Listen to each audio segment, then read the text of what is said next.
Long ago, there existed two clans, the Lumen Sages of Light and the Umbra Witches of Darkness. Together they controlled a mysterious power. The clans put in place strict laws to ensure that strife would never consume them. But a pair of star-crossed lovers broke this rule, and a child was born with the blood of both sage and witch. It was a beautiful baby girl.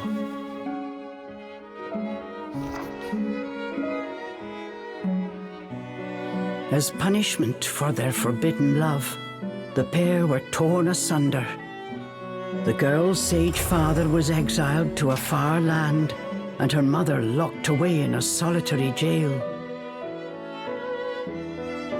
The witch clan took in the young girl, but she grew up shunned as a pariah, cursed by the circumstance of her birth. Her one comfort was the nights she snuck into the village jail to visit her mother's cell. Her mother passed each grueling day barely able to so much as move in her cold cell. But when her daughter came to visit, the witch always showed her a loving smile. But even this small happiness eventually came to an end. On the night of the girl's 10th birthday, her mother was to be moved to a deeper cell, where even the faintest memory of daylight could not reach her. In desperation, the girl tried a daring rescue, but with only a child's strength, the attempt was in vain. More alone than ever before, the young girl clung to all she had left, a stuffed cat named Cheshire, which her mother had made for her long ago. Many moons have since passed. Turning her back on the village, the girl was taken in by an exiled witch who lived on the outskirts of town. Under her strict guidance, the girl continued to train in the ways of the dark arts. She was determined to be a powerful witch and one day save her mother. Her name was Cereza.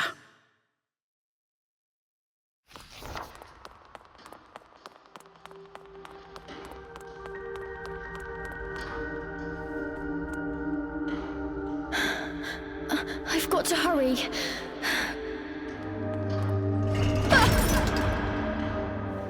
A sullied child.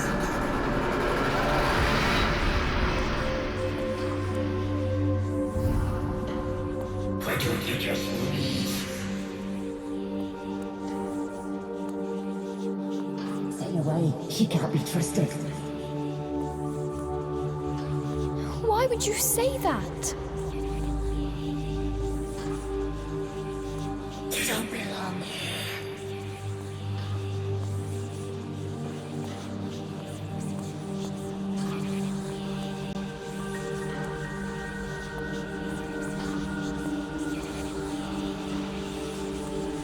She'll bring misfortune on us all. Leave me alone!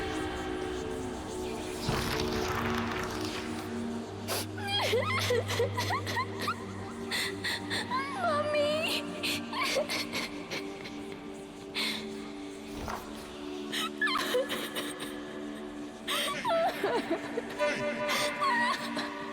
Hey!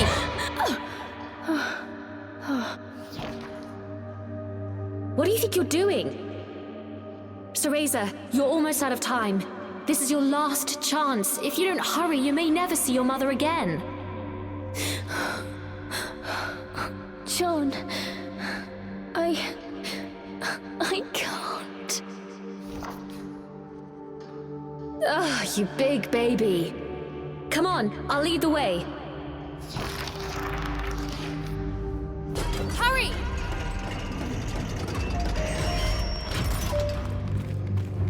almost there. Hurry up!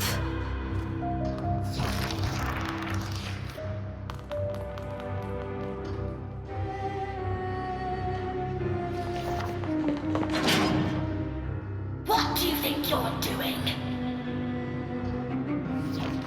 Oh no, they're onto us. Leave the guards to me. You hurry on ahead. Wait! John! I can't do this alone!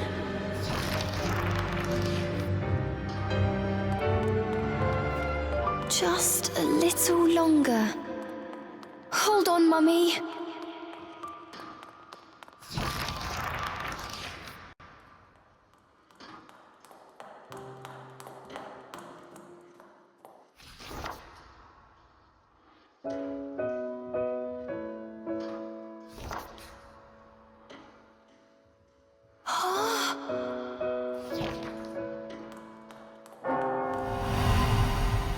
Mummy?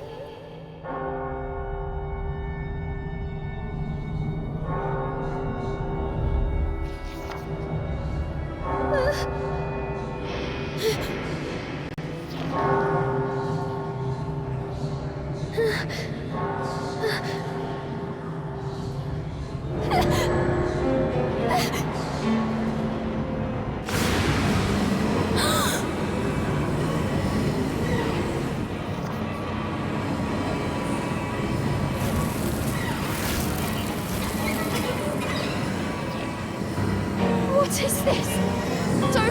Don't come any closer! Ah! No! Ah!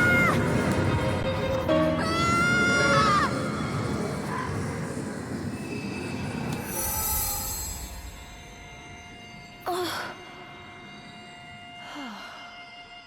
Oh. Who are you? Cereza, give you the power to save Mother. Power?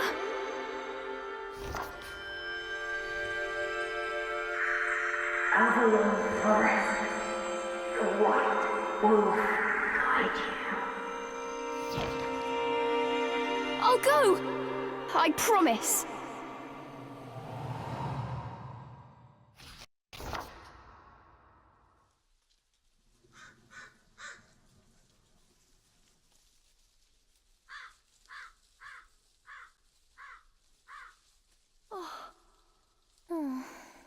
That dream again.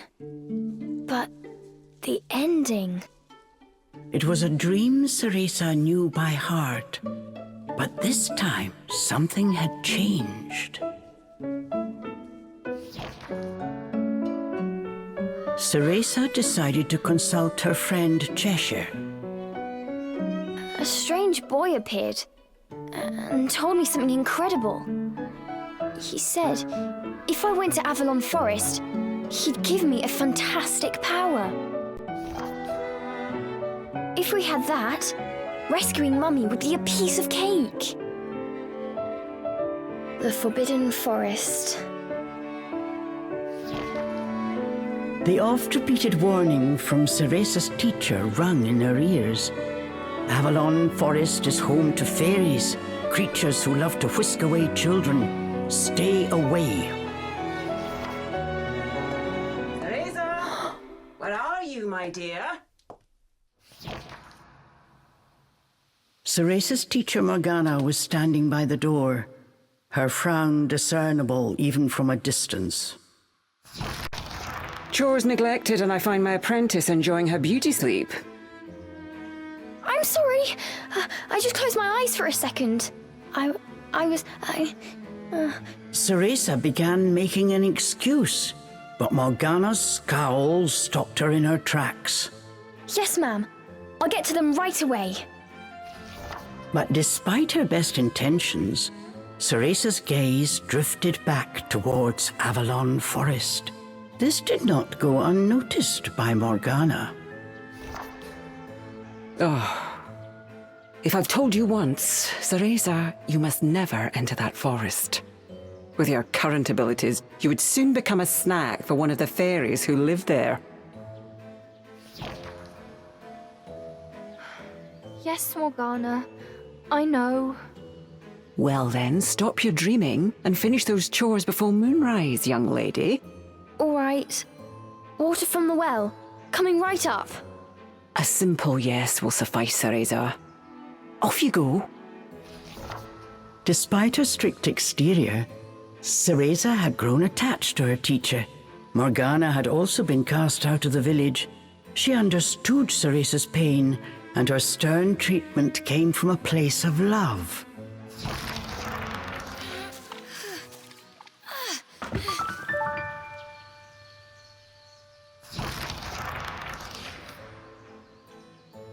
After laying eyes on the full bucket, Morgana gave a small nod of approval.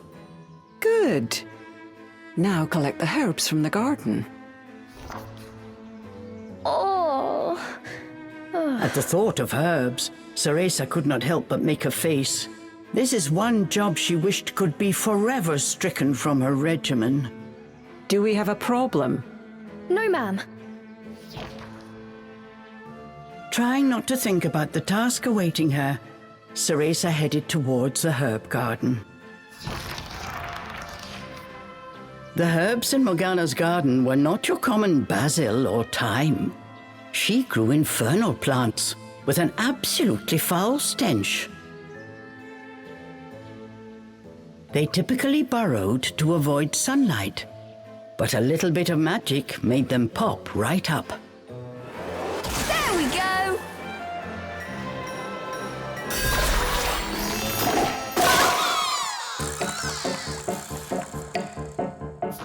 No one told me they could do this! I've got to catch it quick! Cool! Yes! I did it! Cereza was pleasantly surprised. She usually managed to make a mess with even this rudimentary magic. I can't wait to see the look on Morgana's face.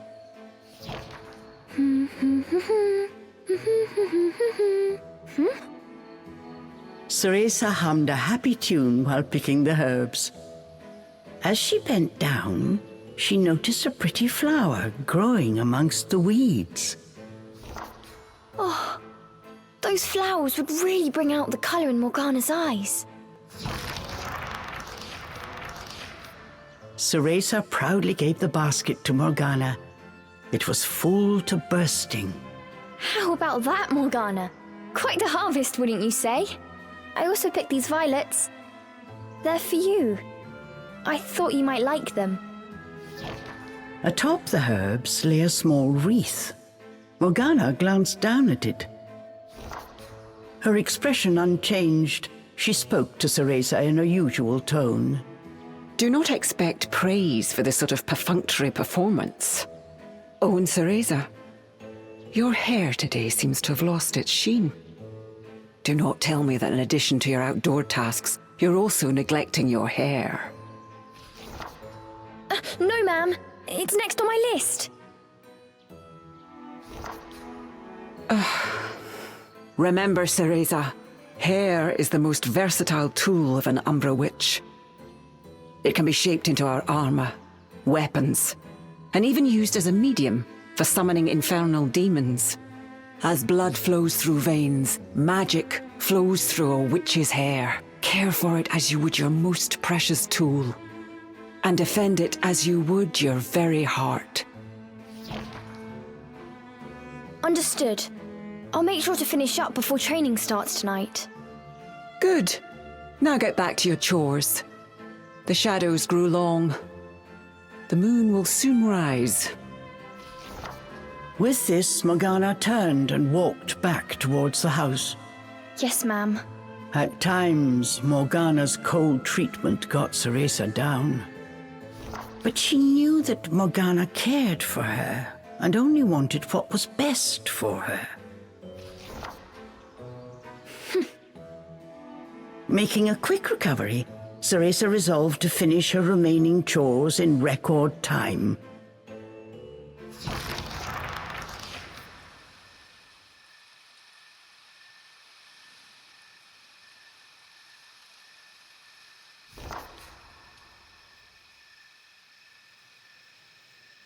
Almost time for today's training. I'd better hurry, or I'm in for another lecture.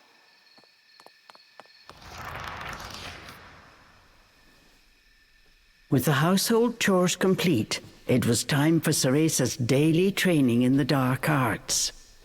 Today she was finally going to get a chance to attempt a spell she had been practicing for weeks, summoning an infernal demon. For today's training, I will give you a little help. Before even learning what it did, Cereza was captivated by the intricate brace.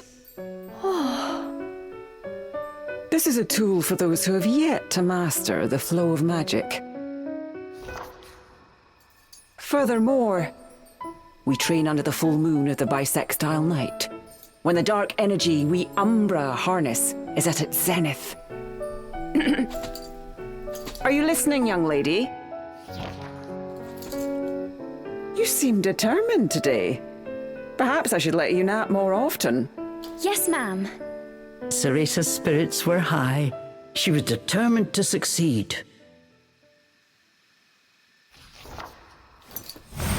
Bataiva Tozu! Step by step, Cereza flawlessly performed the summoning dance. Until...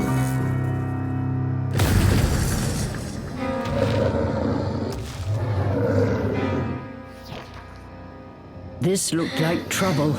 Unless bound by hair, there would be no way to control the demon.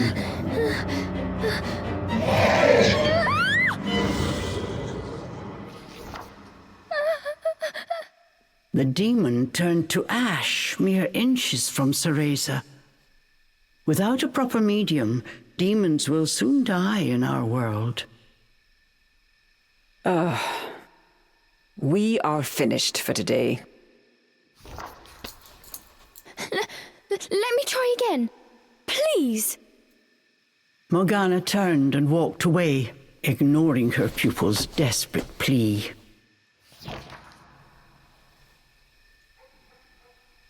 What kind of witch fears her own summoned familiar? I was foolish to think you were ready for this training. Morgana told Cereza to put away the magic brace before heading back to the house.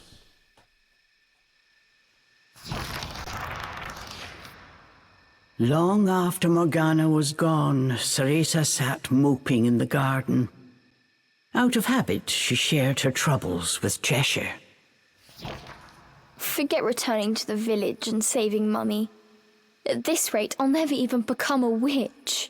All of a sudden, the words from the boy in her dream echoed in her ears.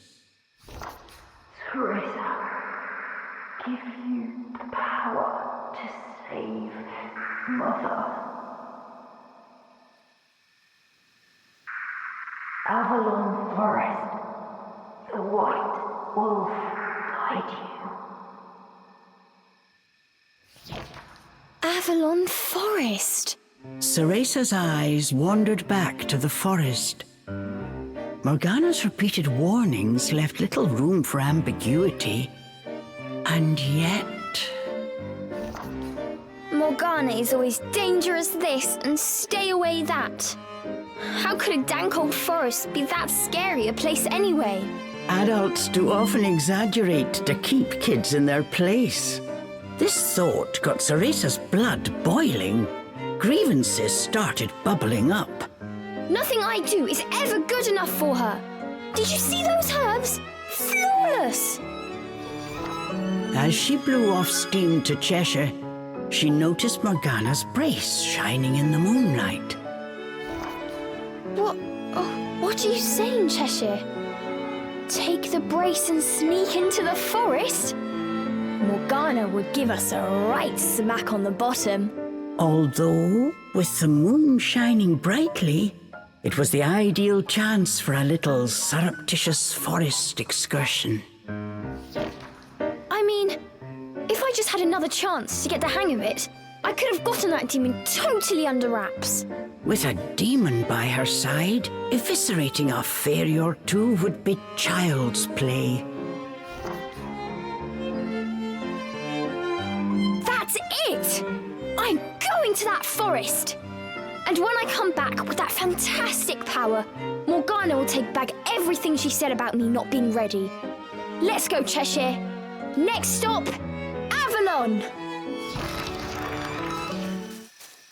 Cereza shivered at the thought of what lay ahead, but curiosity got the better of her.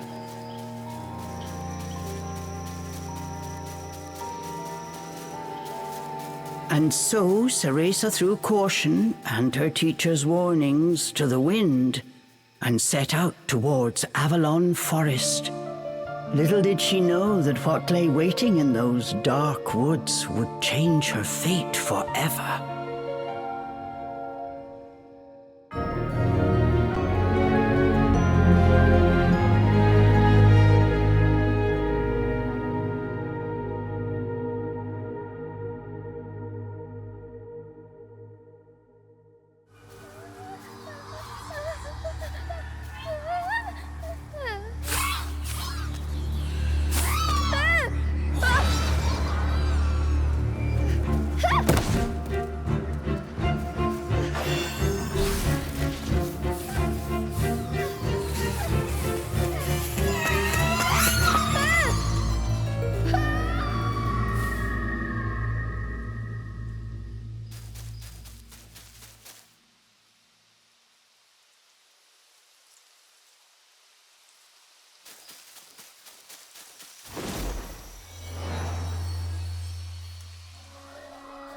Cereza could not shake the feeling she was being watched.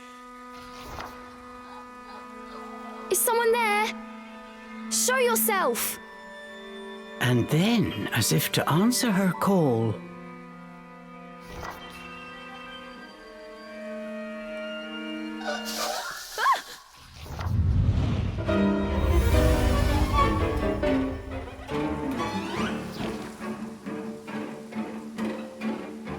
these were fairies, nefarious creatures who ensnare the souls of humans who venture into the woods to feed on their vitality.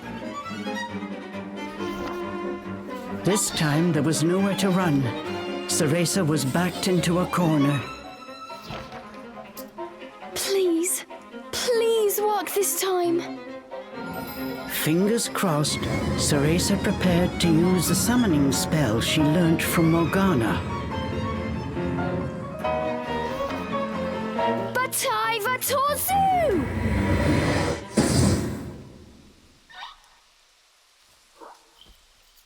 Even after the summoning circle had faded away, no one had answered her call. Why? I did everything right. The fairies resumed their sinister mission. All at once they jumped at Cereza, weapons poised to strike. She shut her eyes tight and prepared for the worst. A moment passed, and then another, but she felt not so much as a pinprick. What? Who are you?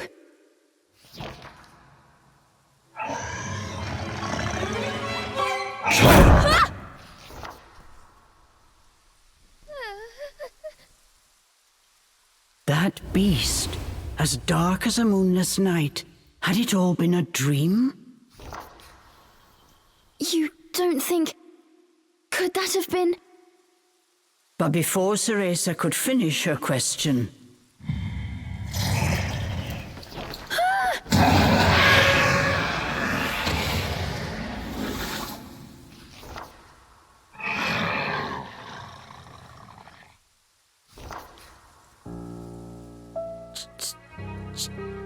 Cheshire? From its gaping maw, extending ear to ear, fell a drop of thick slobber. Wait, did I manage to summon a demon that has now possessed Cheshire? As if in reply, the beast growled and bared its blood-red fangs. Just as Cereza feared, a demon had indeed possessed her beloved stuffed cat. The creature had desperate a medium in order to survive in our world. In lieu of hair, it settled for one made of felt. Looking around, the demon's eyes found Cereza. It let out a low growl. After her initial terror, Cereza realized that she was able to understand what the demon was saying. You want me to return you to Inferno? Now, how would one go about doing that? Cereza had her hands full calling a demon to this world. She hadn't even begun to study the spell to send them back. Cereza once again heard the demon's words, this time even more clearly. Send me back! Send me back! The demon's rage increased by the second, but there was nothing Cereza could do. Out of patience, he pounced.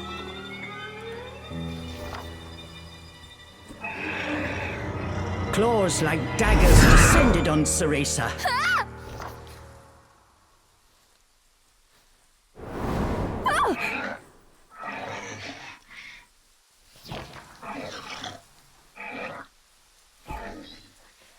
But what if we hear? The demon had stopped cold. As if bound by an invisible force, no matter how he struggled, he was unable to touch Cereza. Calm down. You're going to burst a seam. Don't worry, I'll send you home. Once I figure out how. I'm on my way to get a fantastic power. With that, sending you back should be a piece of cake.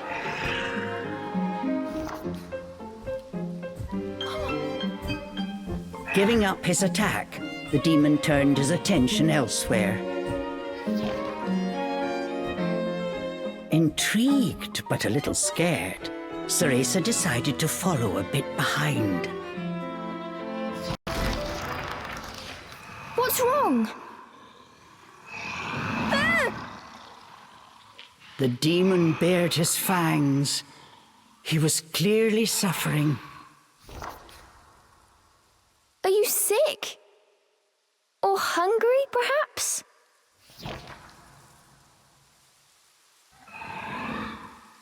As Cereza approached, the demon felt the strength return to his body. In an instant, he felt right as rain. His body was linked to Cereza by powerful magic. Moving away from her robbed it of its energy. What's that? I need to stay close to you? I've never heard of a spell like this before. How do you plan on getting me back to Inferno? The demon demanded. We first need to find a white wolf. He'll show us the way. Leave it to me. I'll find him, said the demon as he clambered to his feet.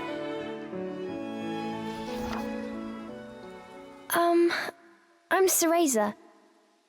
What's your name? I have no name, replied the demon curtly. You don't have a name? That must be terribly inconvenient. Though I must admit, I haven't the faintest idea about demonic manners. May I call you Cheshire? That's the name of the stuffed cat you decided to borrow after all.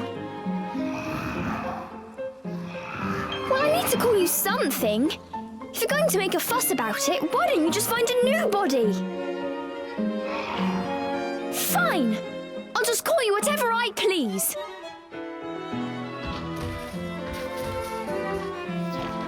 And so these strange companions set off in search of the White Wolf.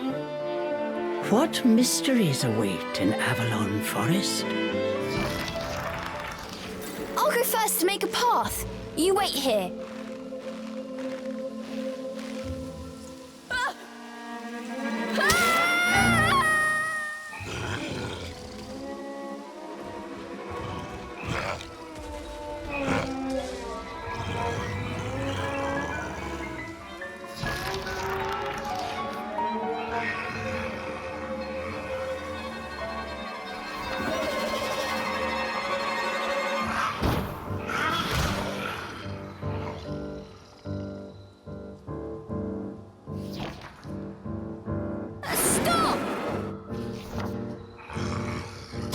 Cheshire!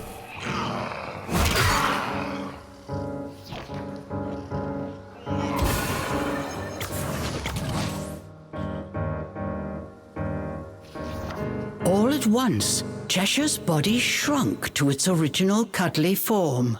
Cheshire!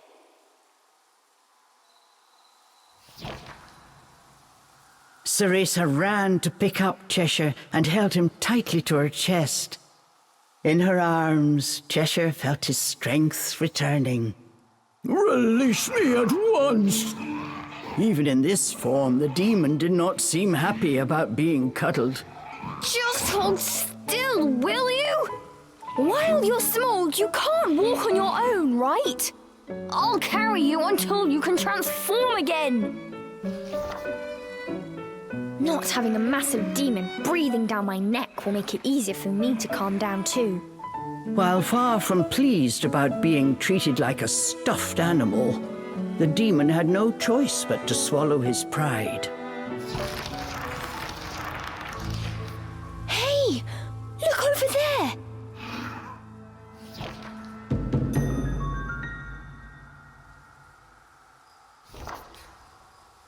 Before them stood a large wolf.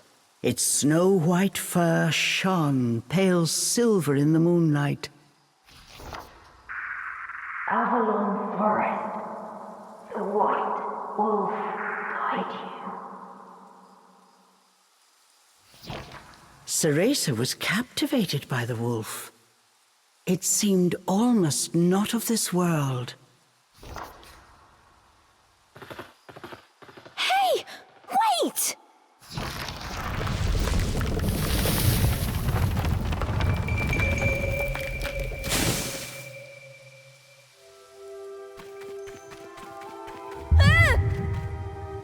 The world before Cereza seemed to warp and bend. She blinked hard to no avail. Could this be a fairy trick? Cheshire was losing patience with his hesitant companion. Come on! We've still got that wolf to catch! I'm getting ready. Just give me a second.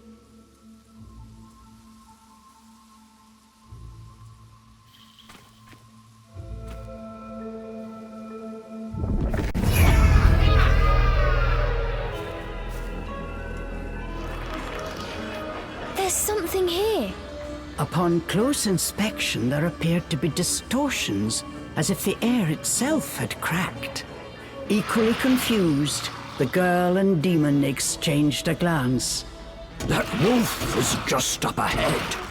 Cheshire's indecision did not last long, but try as he might, he was unable to open the cracks any further. Try using magic to open it?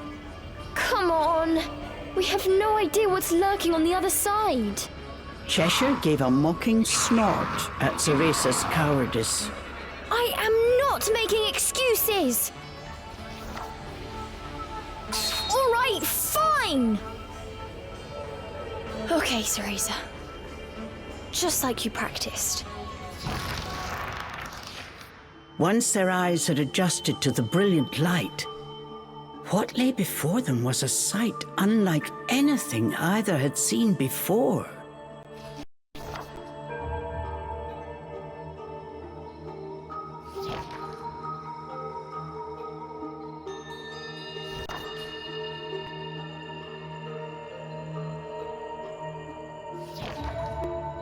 Cheshire, I have a feeling we're not in Avalon anymore.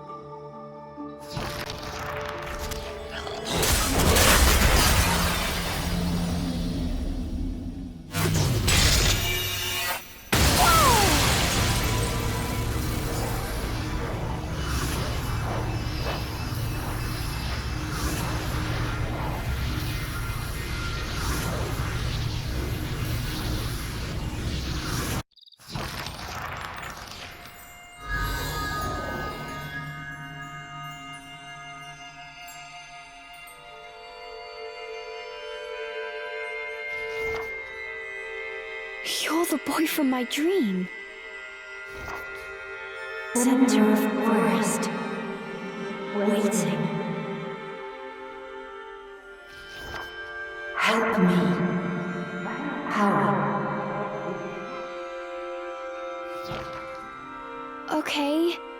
I just need to follow the White Wolf, right?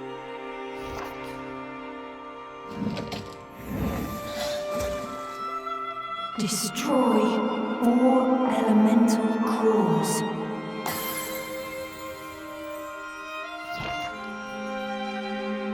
You can do it.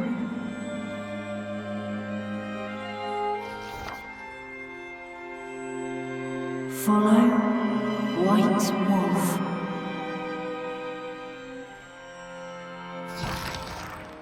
They had returned from the strange world. The forest was just as they had left it, except not quite. It seemed that destroying the device at the core of that rift somehow disrupted the illusion, revealing the true path forward. In a nearby grove, there was a place illuminated by moonlight. As she approached, the magic brace in Cereza's wrist began to glow.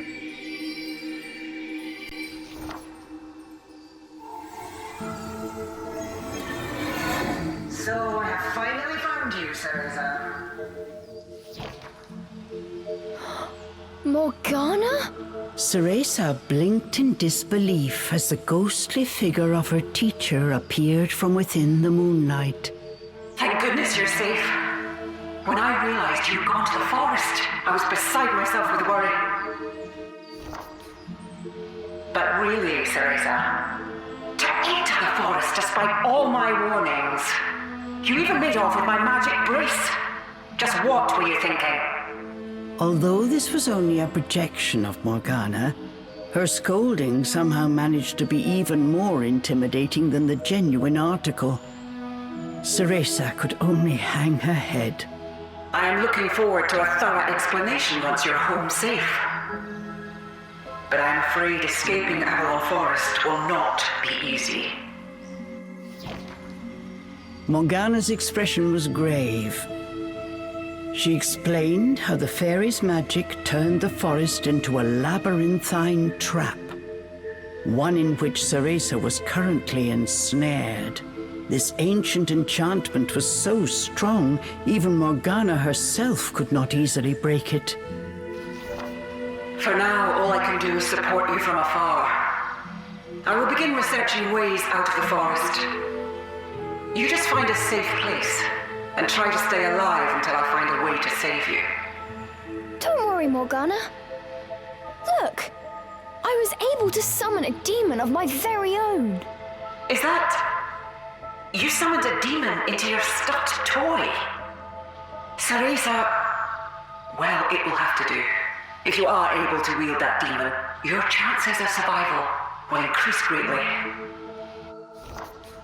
This forest belongs to the fairies. However, if you search carefully, I am sure you will find objects that will help you develop your magic abilities. What about these sparkly things? I've picked up a bunch of them since I've got here. Yes, that crystalline structure is a stable source of magical energy. If you feed it to the demon, it may awaken some new powers. The light of the moon began to wane. With it, Morgana's visage grew faint. It was as if the forest itself conspired to impede their plans. Cereza, listen well. Demons are weapons which we witches wield, not friends to be cuddled. Remember to treat them as such. The remaining moonlight faded, and Morgana disappeared. Cheshire was in a foul mood. What was that? Morgana is my master, and I will not have you speak of her in that way. I feel bad for worrying her, but I don't get why she's so overprotective. I mean, I summoned a demon and everything. Cereza wished that just once Morgana would tell her she did a good job. She had already forgotten Morgana's scolding. Well, back to chasing the White Wolf. If we get that power, Even Miss High and Mighty Morgana will sing our praises. Oh yeah, those little sparkly things. She said they might help you grow stronger. I wonder what that means. What is this? In one corner was a rock, polished to a shiny finish. This would make a good substitute for the mirror she used when training. Hey! Without Morgana breathing down my neck, I might be able to get in some good practice. Worth a try. Where did that wolf run off to now? What's that over there? Let's go check it out.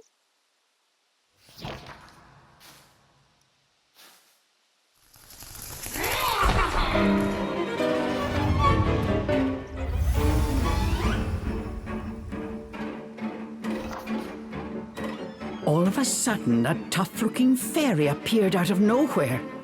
Cereza was startled, but tried to regain her composure.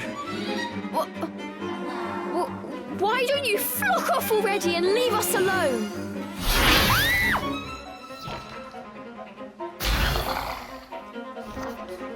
Cheshire let out a sigh as he pushed past Cereza to face down the fairy.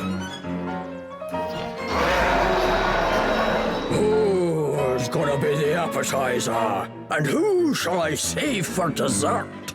Roared Cheshire, his mane rippling and claws extended.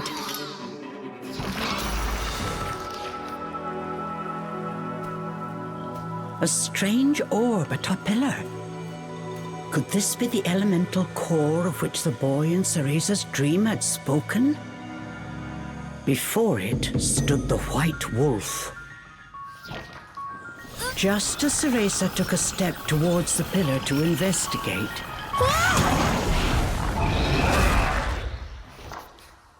Wait! What are you doing? leaping from Cereza's grasp, Cheshire lunged towards the wolf. Stop running and tell us how to get that power already. Cheshire was fed up with this wild wolf chase. He wanted answers. Cheshire! Stop! And listen for a second! Ah!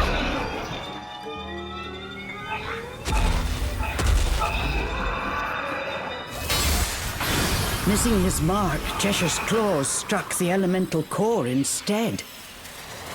All was quiet until...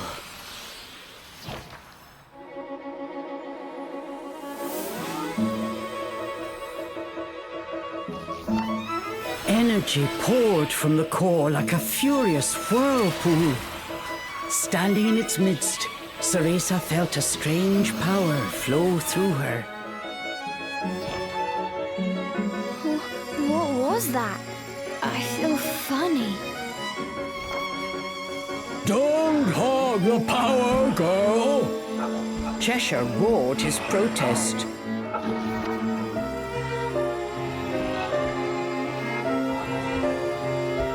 He wanted his piece of the pie. But what exactly had they released? The pair had gained a new ability. Is this it? I can go home now. Cheshire asked excitedly. No, this is something different. We need to smash 3 more of those things before I can send you back. But I'm sure this power will come in handy for something too. I know. That is why we're following that wolf in the first place.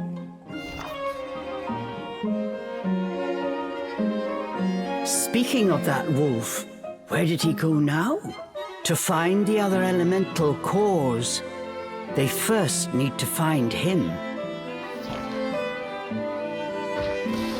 I swear, you demons are more trouble than you're worth. The bickering companions left the remains of the core behind them, heading ever deeper into the forest.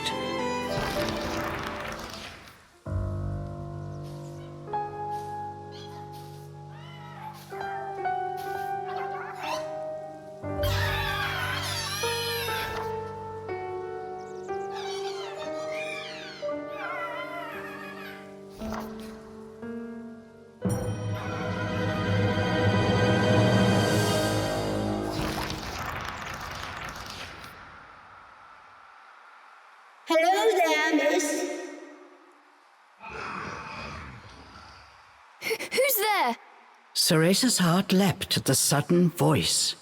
Good question. Let's just say I'm the one you talk to when you want to know about the goings-on in this forest. Well, I'm not a fairy, at least.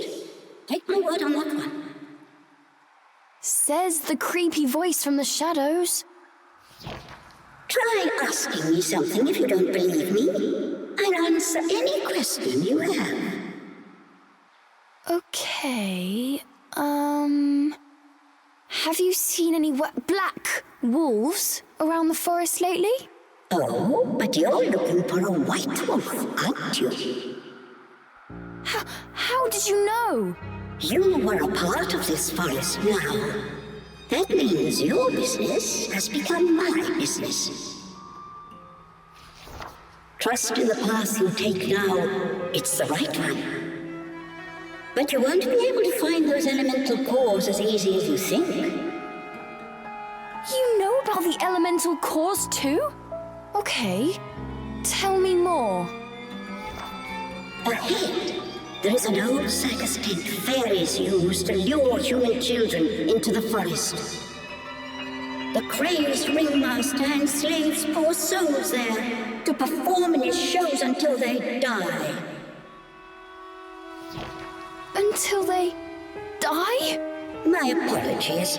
Was that too scary? But you needn't worry. You and that demon of yours won't croak that easily.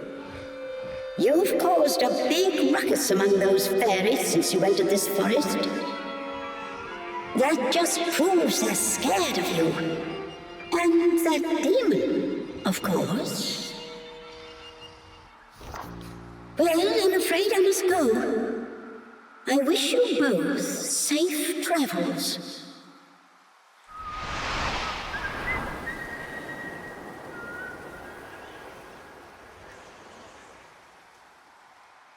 The voice faded away, and silence once again enveloped the forest. And she's gone. Just who was that? Could that be a wisp? Cereza remembered something Morgana had told her long ago. Children who perish in Avalon become wisps, their souls cursed to wander the forest forever. Hi there, little guy. Are you okay? Who are you? Are you lost? You can talk? I'm Cereza. What's your name? I'm Colin. Colin, you look troubled. Is something the matter? My friends. The fairies took them away. Colm's lower lip quivered as he spoke.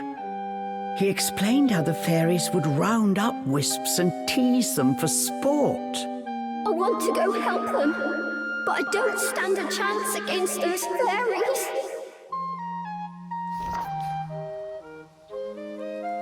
You just leave those mean old fairies to me. What? For true? The wisp wasn't the only one surprised by Cereza's bold claim. Oh, we can't just abandon them. Girl and demon squared off. Neither budged an inch. Cheshire made it clear he wanted no part in this daring rescue. But Cereza was determined. Well, I'm going, even if I have to fight those fairies myself.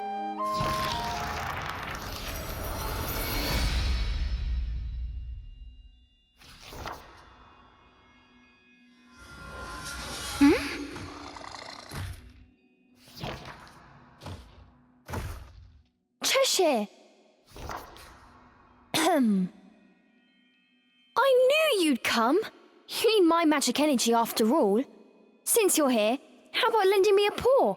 Cereza was secretly happy to see Cheshire, but he was silently brooding.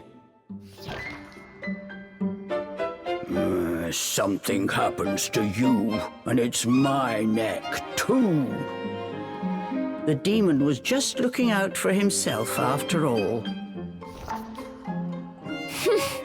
Well, with or without you, I'm still going to help those wisps. You just sit back and watch. Oh, how's a weakling like you gonna save anyone? The demon chuckled, his mouth twisted in a cruel grin. Pretending not to hear, Cereza pressed ahead. A gigantic tower built by the fairies. Strange contraptions were scattered about its base. Its haphazard construction reflected the disorder in the fairies' hearts.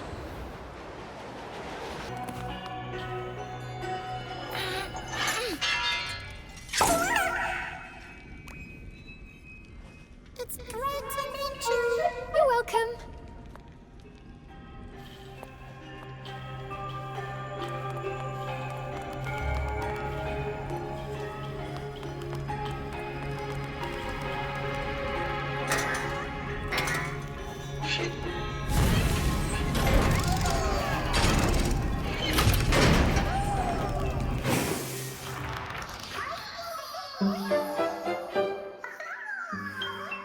Goodness, you're all safe. That was a bit closer than I expected. Cereza tried to put on a tough face, but she was ashamed to have been saved by the demon yet again. Cheshire had expected as much. He sat and watched the wisps with an uninterested expression. What was the point of saving these things again? Cheshire asked flatly. Look how happy they are. Colum and his friends can live together again. Maybe find some solace in this forsaken forest.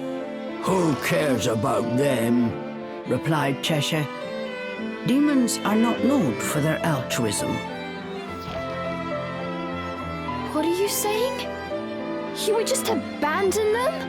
Don't you know what it feels like to be torn from someone you love?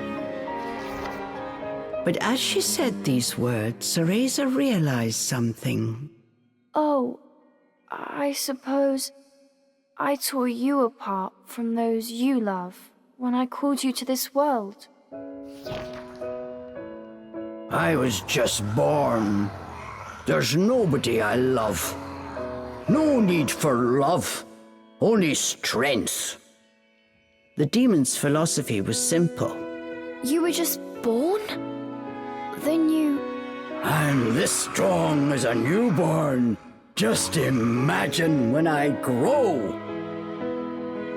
The demon interrupted Cereza's introspection with rapturous laughter. I'm going to be strong too, but I'm going to do it with style. Unlike some creatures I could name. If I had been stronger, I could have saved her that night. As she spoke, visions of the night she failed to save her mother flashed before Cereza's eyes.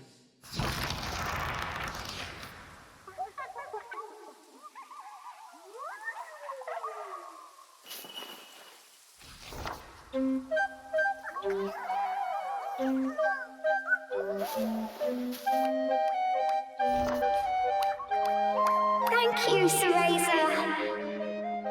Colm was chuffed. He told them he wanted to show his thanks for saving his friends. Follow me. This is our secret base. Usually it's strictly wisps only, but I'll make an exception. Hey, where'd your kitty friend go?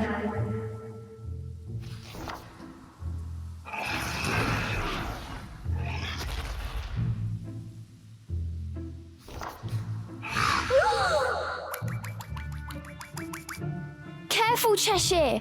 I don't know if wisps can have heart attacks, but scares like that can't be good either way. Oh, I couldn't care less about weaklings like him. We have a job to do. No time to play fort with these pipsqueaks, said Cheshire as he eyed Colm. Why, someone's a grumpy cat. I have something for you too.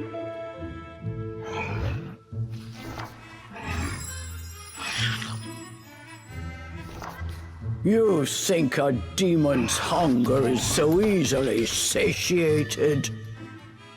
But the drool dripping from the demon's maw betrayed his cool exterior. I think this is the happiest he's been in a while. Thanks. Cereza, you look tired.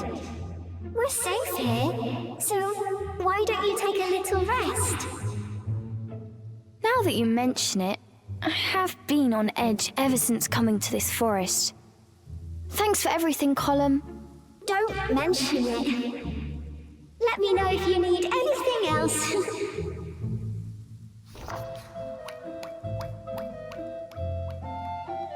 With that, Colin ran off to frolic with his ethereal chums.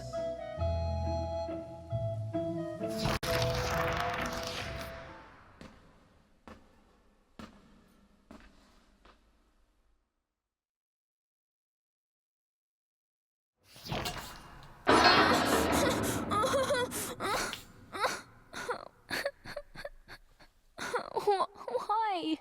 Why won't it open?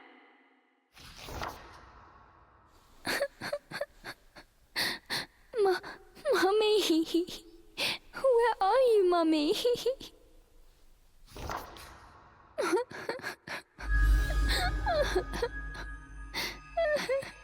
Dry your tears.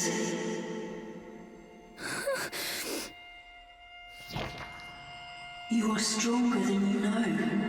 Your desire to save others will give you strength.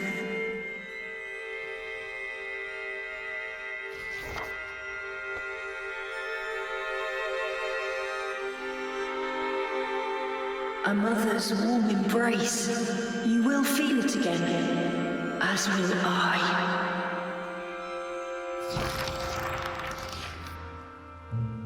The boy's final words were still ringing in her ears. Cereza's chest felt warm, as if in this dark, cold forest, a flame had been lit deep in her heart. You're leaving already? Sorry, we're in a hurry. Can I trouble you with one last request? If you find any more of my friends captured in the forest, would you be so kind as to save them and send them back here? We'll make it worth your while, I promise. You have my word. Thank you. Saying farewell to Calm, they resumed their chase. The white wolf was just ahead. Take care, Cereza. Take care, Kitty.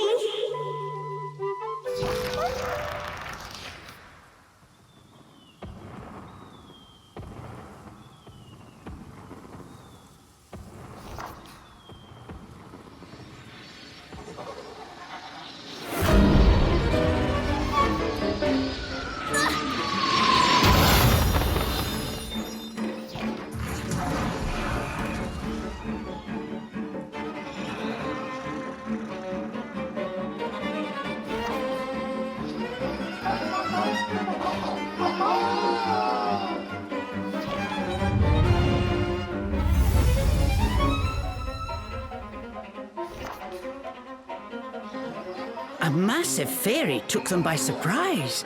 Once again, Cereza was petrified with fear. Get out of the way! Cheshire yelled at the terrified Cereza. I can fight! Don't treat me like a helpless child!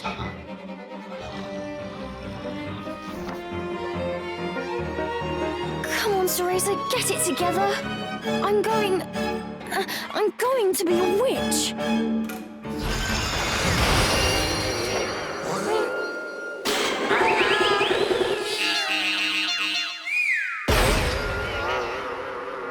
I'm tired of your tricks, Cheshire! Time for the finale!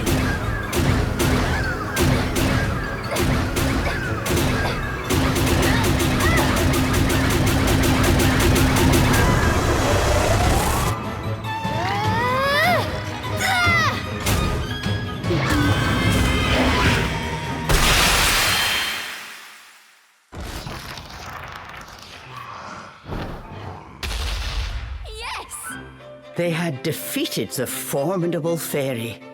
If only slightly, Cereza felt she had made a difference. Not bad, huh?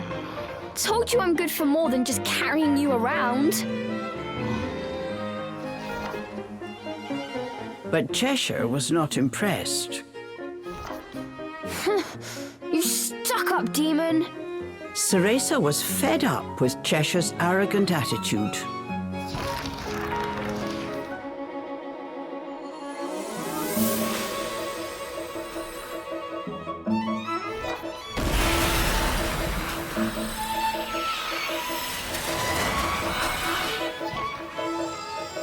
It's just like before. I know. Hold on. I wonder what power you'll get this time.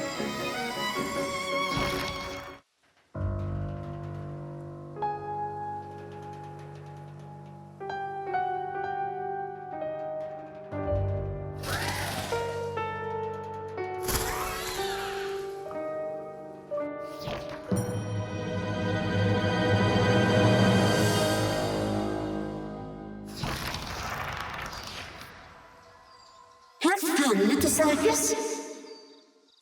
That voice. A familiar voice once again echoed through the trees. Cereza looked in the voice's direction to see a strange wisp, buried deep in a cap. A wisp? So you're the one who talked to us back there? You know, I haven't introduced myself. My name is Ignis, the keeper of this forest. Good on you for taking care of that circus. I knew I was right about you. Something tells me that Ringmaster won't be enjoying his trapeze anymore. A pity. He was an absolute brute. Play a bit part in someone else's show? No thanks. Knowing this voice belonged to a wisp put Cereza infinitely more at ease. But Cheshire said not a word.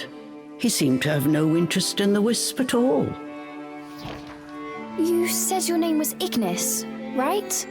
Ignis? You wouldn't happen to know where we can find the remaining elemental cores, would you? Of course. The next core is at the bottom of the lake. The bottom of the lake? Well, I suppose that's lucky. I was always better at sinking than swimming. The problem is coming back up again. No need to worry. Just drain the water. But you'll have to go over a towering tree in order to get there. To get to the bottom of a lake, you need to climb the tallest tree in the forest. Isn't that poetic? The tallest tree, huh? Something the matter? Nope, not a thing. Clock towers, giant statues, yes! Witches love high places. Thanks for your help. You're very welcome. I know the secret pathways of this forest. I may be able to take you to somewhere you've been before. If you'd like me to guide you, just ask me anytime. Think of it as showing my gratitude for taking care of those pesky fairies.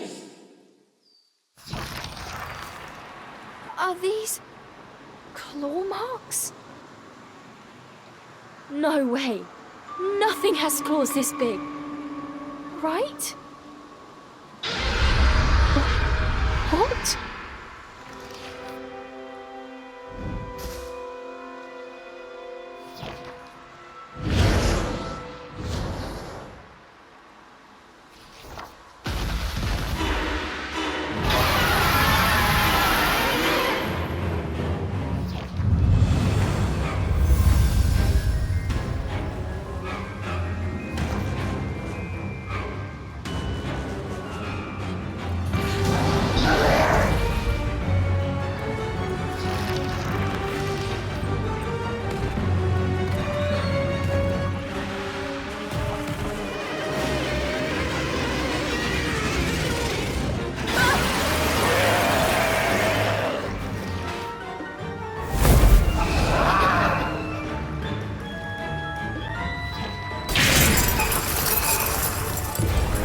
monster's wings were hard as steel. Cheshire's claws seemed like toys by comparison. It had found a new target. Cereza knew she must fight, but she was petrified with fear.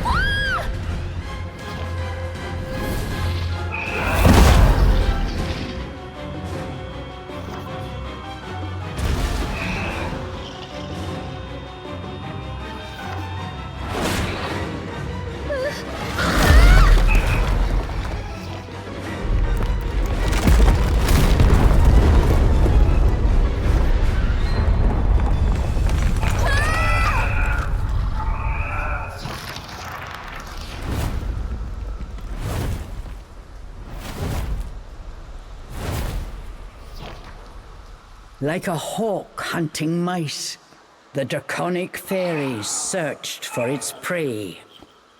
Cheshire tried desperately to transform, but with Cereza's magic and flux from fear, his body remained tiny.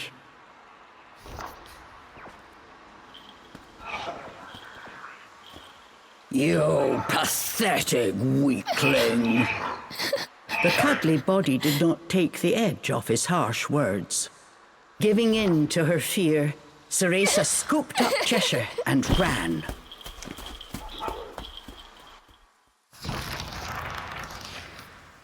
They had escaped with their lives, but Cheshire was furious at Cereza for her cowardly retreat. Cereza stood silently, fists clenched. More than anything, she was angry at herself for once again succumbing to her fear. Cheshire's attacks didn't make so much as a dent in that monster's armor. Oh, what am I going to do? For once, Cheshire had no mocking retort. He remembered the battle. This was the first time he had tasted defeat, and he did not like it one bit. Just stay out of my way, was all the demon could muster.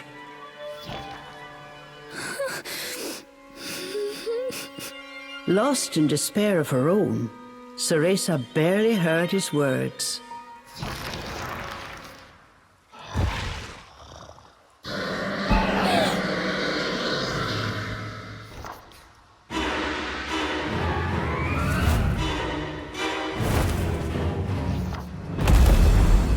They found themselves face to face with the monster once again.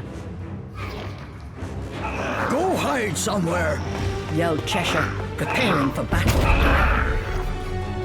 Half by instinct, Cereza found her way to a hiding spot. Without a moment of hesitation, Cheshire threw himself at the enemy.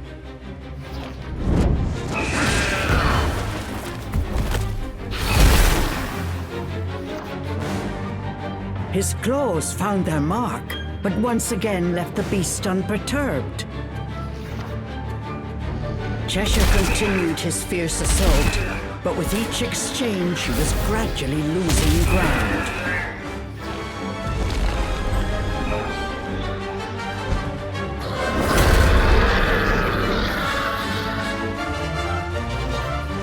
Cheshire!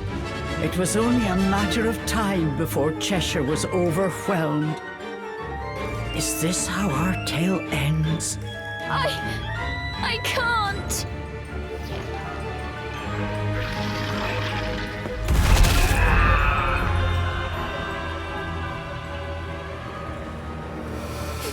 I still can't save anyone. No. Not this time. No more running away. I am going to be a witch. I need to be strong. There's got to be something I can do to save him.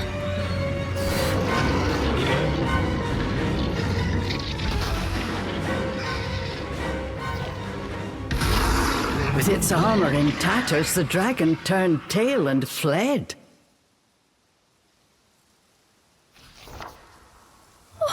Cheshire, are you okay? Any serious injuries? Cheshire only shook his head. lest his voice betray the fact that he was shaken. Oh, thank goodness! I wonder if that fairy will be back. But now we know it's not completely invincible. Invigorated from the battle, Cereza was almost confident. Cheshire was in a sour mood. A part of him realized that if it were not for Cereza's actions, he would currently be dragon food. But he just could not accept that he had been saved by someone he considered so far beneath him. If I'm going to be an Umbra witch, I can't be afraid of an overgrown lizard like that. We'll get him next time, Cheshire. As she said these words, Cheshire noticed something in Cereza not present in the timid girl he had met earlier. The prideful demon turned away and pretended not to hear her.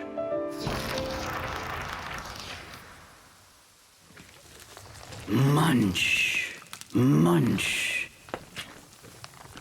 The monster!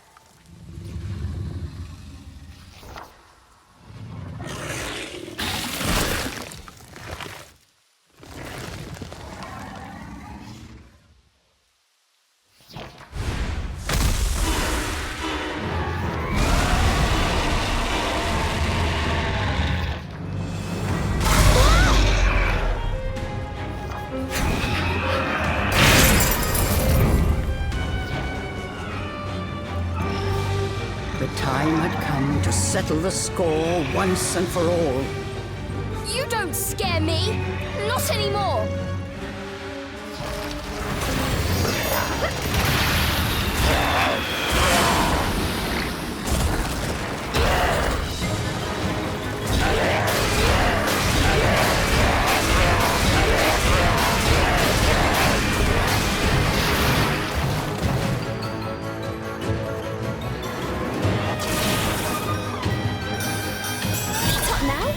Until that big belly of yours bursts.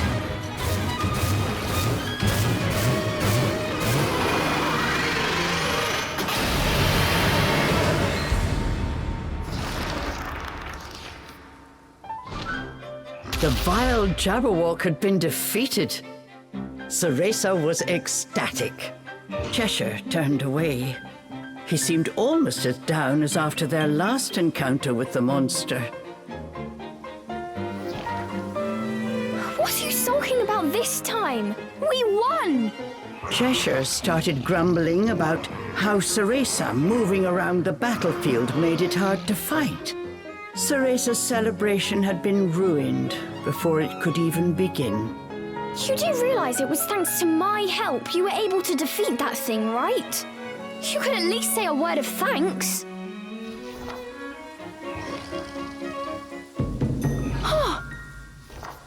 Putting their argument on pause, they ran to keep up with the White Wolf.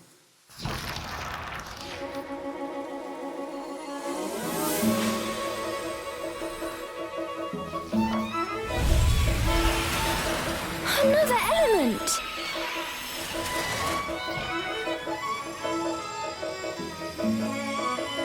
What's wrong? Not even interested in getting a new power anymore?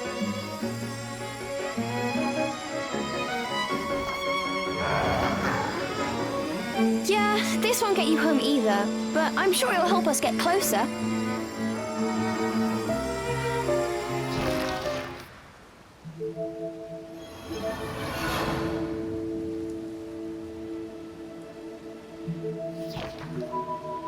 Cereza! Thank Sheba you're safe. Morgana's projection appeared before her once again. She seemed relieved. Cereza, you look different. Did something happen, my dear? Morgana! I defeated a giant monster! You should have seen it! Unable to contain her childish glee, Cereza explained how they had taken down the Jabberwock. It is a miracle you escaped unscathed. I thought I told you to find a safe place and stay put. But I must admit, I am surprised. Perhaps you have grown more than I thought. Words of praise from Morgana were as rare as igloos in Inferno.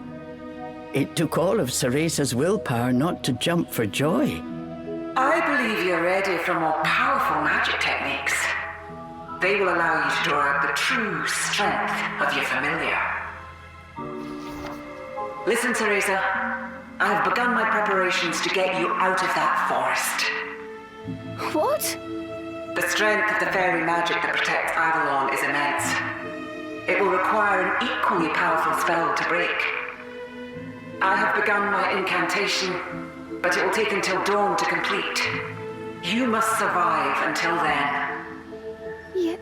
Yes, ma'am.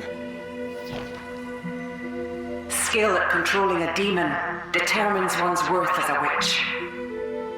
Remember this if you hope to take on any more monsters in that forest, and live to tell the tale.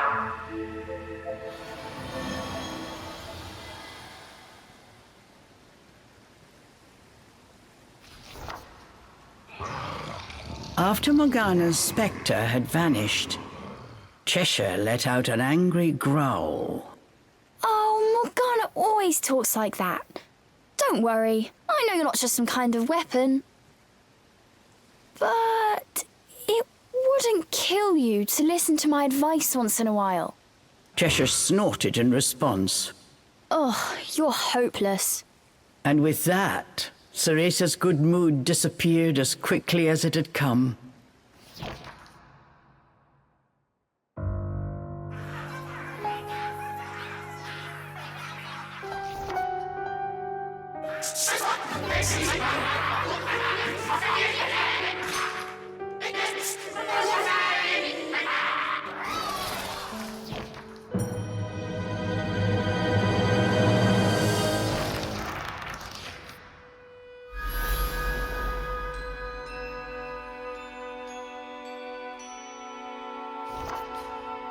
My, you managed to defeat the ferocious Jabberwock. It's hard to believe you were the same girl who I found sobbing all alone in a dark nightmare. You truly have grown strong. Really? Thanks. You know, you still haven't told me your name. I am Lucaon. And you? I'm Cereza. Cereza. What a lovely name. Lucaon, who are you? Why are you doing so much to help me? I am trapped deep in the heart of this forest by a powerful curse. But as a witch, I believe you have the power to break that curse. What's more... What is it? Your dream. You long to save your mother, don't you? That particular sorrow is one I know all too well. You are also trying to find your mother, aren't you? Yes. Even after countless moons, my mother still waits for me outside the forest. I want to go to her, to dry her tears. Cereza, please break my curse. If you destroy the final elemental core and come to the heart of the forest, my dream, our dream, will become a reality. We can leave this forest together. I will help you save your mother, and we can all live as families once again. Lucaon, I understand. I'll do my best. I want to know more about you. There is so much we have in common. I feel the same way.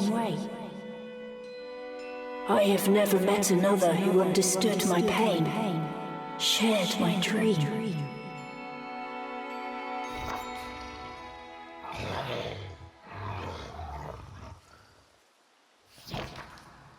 Another meeting with Lucaon. Remembering the dream sent Cereza's young heart aflutter. Cheshire noticed Cereza's flushed cheeks and stared at her inquisitively. Oh, it's nothing. Anyways, there is something I should explain while I have the chance. Cereza told Cheshire the reason she had entered Avalon Forest. Look on, appearing in her dream. Her quest to save her mother. And the power she was promised that waited at the heart of the forest. Cheshire was speechless. Entering the forest based on a half-remembered promise from a boy in a dream? I know what it sounds like, but it's all coming true. The elemental cores were just as Lucaon said, right? These are more than mere dreams. If he did not return to Inferno soon, Cheshire would surely die. The thought that he was chasing the whims of a love-struck child sent his blood boiling with rage.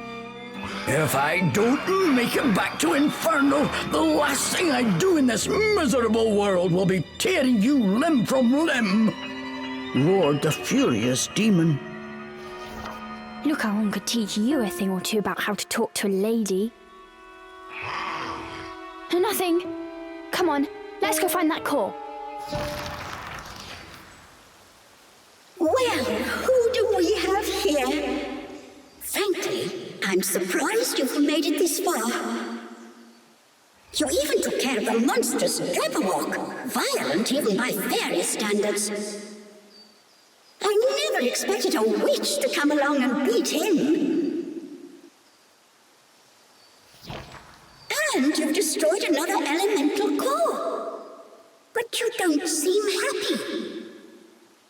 You're not hurt, are you? No, we're fine. Hey, how about telling us where we can find the last elemental core? You know, don't you? Miss, I've often said hurrying will get you nowhere. You sound like my teacher. Come on, don't hold out on us. Dear, dear. The final elemental core is in a particularly tricky part of this forest. Inside a fortress where only the most malicious of the fairies reside. No one who has entered that fortress has ever made it out. Still sure you want to go? Oh, we'll go all right. I'm a witch, and I'm way stronger now than when I set foot in this forest. We can hope. But with your teamwork, maybe you don't have much to worry about. I'm tired of those cruel fairies myself. I'm hoping you can show them what's what. Cheshire was having a grand time steering the lily pad every which way. Cheshire, slow down!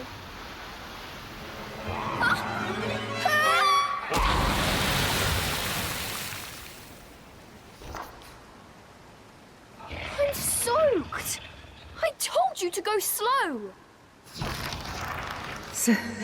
Cereza. Who's there? How could this be? Before Cereza stood her mother.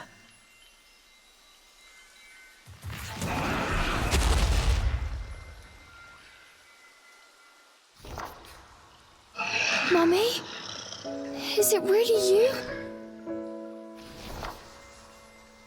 Yes, my dearest Cereza. Come this way.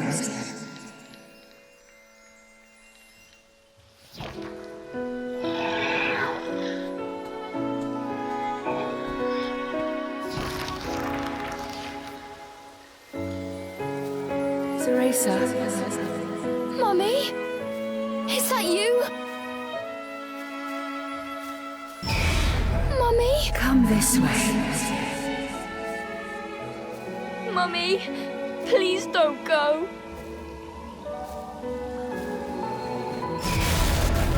Yes, my dearest Cereza. Mummy, wait! Mummy, please!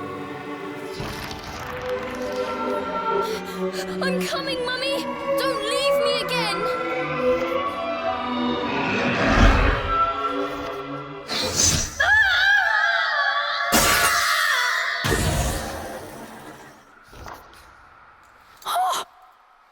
The shade vanished with a blood-chilling scream that echoed through the trees.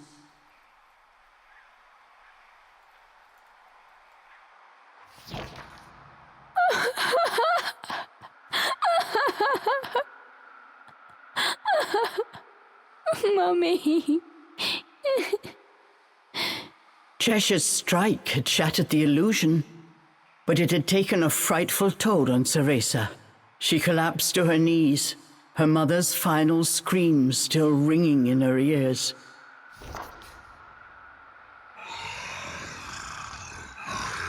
Cheshire glanced down at Cereza. He told her to hurry and get a move on, but the tears would not stop. Come on! If I hadn't dealt with that shade, you'd be face down at the bottom of that cliff! With each passing moment, the demon became increasingly annoyed. Cheshire! How could you? How could you do that to her? Unable to take Cheshire's abuse any longer, Cereza leapt to her feet. Behind her tears, Cereza's eyes burned with fury. I save you, and this is the thanks I get. Maybe if you weren't so helpless, I wouldn't need to fight all your battles. Cheshire was not about to back down. Why am I not surprised? I wouldn't expect a demon like you to understand anyway. And just so we're clear, you say I'm weak, but you can't survive without me either, remember? Look at you! You wouldn't last 5 minutes in this forest without me! Their fight was quickly reaching its boiling point. Then came the straw that broke the demon's back. Don't forget who summoned you here! Why don't you just behave like a proper demon and do as I say? Cheshire's eyes narrowed. For a second, he was quiet. Cheshire broke the silence with a threatening growl. I wish I'd never summoned you!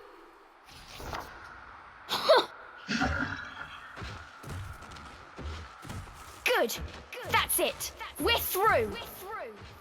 Cereza's final words echoed off the trees. Then all was still. I can get through this forest fine by myself. I'm not scared.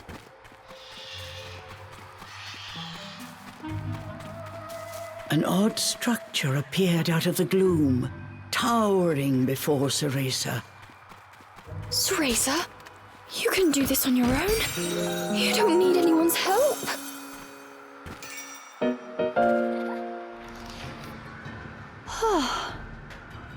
Cereza had certainly grown stronger since entering the forest. But even so, making her way alone was proving more difficult than expected. If only Cheshire were here. No, I'm better off without that beast. I can make it through this forest myself.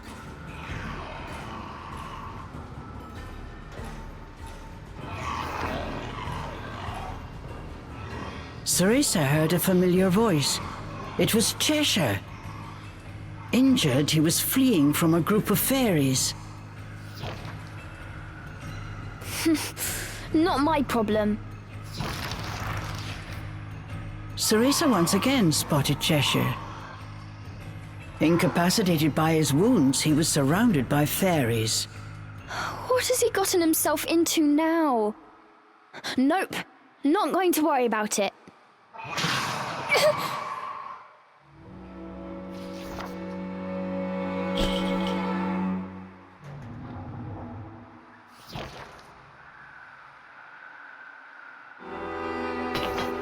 But before she knew what she was doing, Cereza had set off in Cheshire's direction.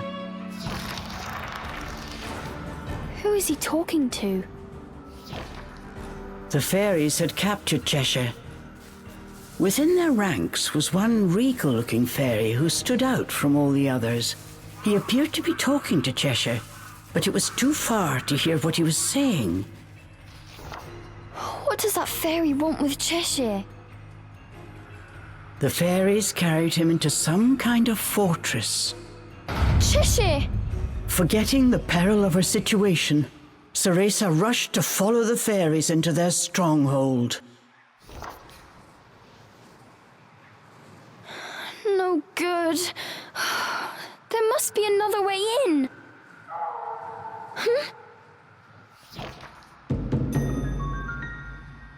You! The elusive white wolf had appeared right before Cereza. It called out to her before running away. This reminds me of climbing the clock tower with Sean. She acted so tough, but I knew she was scared. This tower just keeps going. Cheshire, where are they taking you? Cheshire!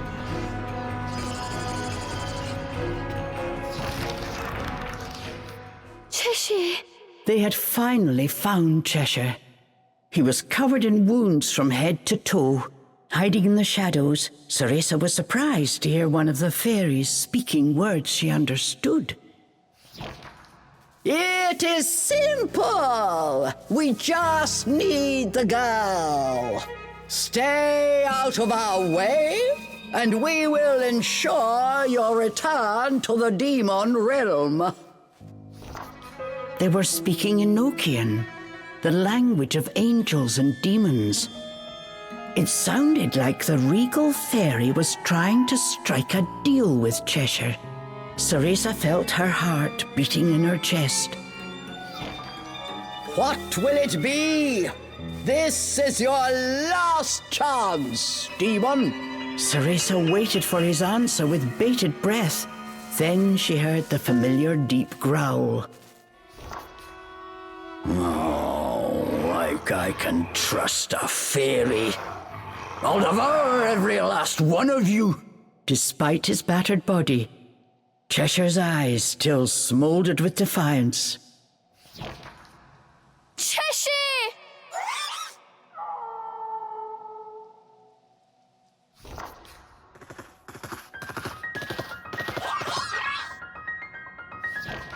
Thankfully, the white wolf held the nearby fairies at bay. Thanks!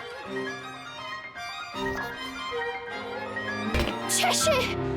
The sudden appearance of two intruders had the fairy fortress in a frenzy.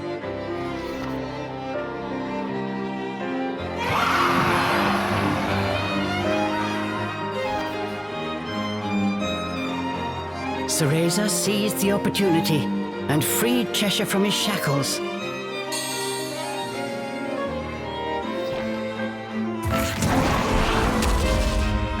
It was splendid teamwork. Glad to see you're up for a fight.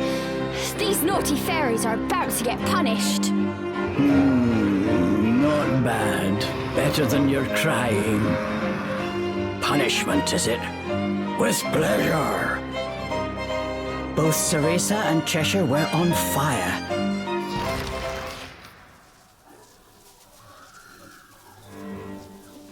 Cheshire? A large gash was cut on Cheshire's leg. Bits of cotton were falling out, along with his magical energy. The fairies had not been kind to their captive. Cheshire could hide his pain no longer. That cut! Unless the wound was mended, the magic-infused threads that bound Cheshire to this world would not last long. Hold still. If you move around like that, you'll just make things worse. Cereza needed to suture the wound as soon as possible. There was only one way she could think to do it. Remember, Cereza, as blood flows through veins, magic flows through a witch's hair. Care for it as you would your most precious tool, and defend it as you would your very heart. sorry, Morgana, but I found something more important.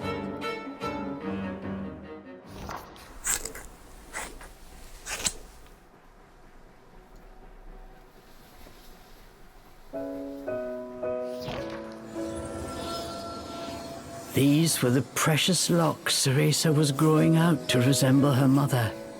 As expected, they worked their magic. Cheshire's wound closed in an instant. Don't blame me if that teacher of yours has a fit, Cheshire said quietly. Don't worry, it'll grow back. Besides, if it wasn't for me, you wouldn't be in this mess in the first place. I promised to send you back. Umbra Witch's honor.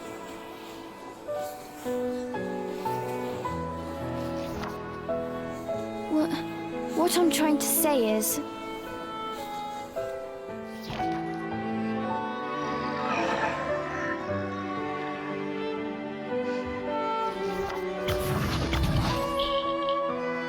But before she could finish, Cheshire had already returned to his miniature form. Well, get a move on, will you? He added with a squeak.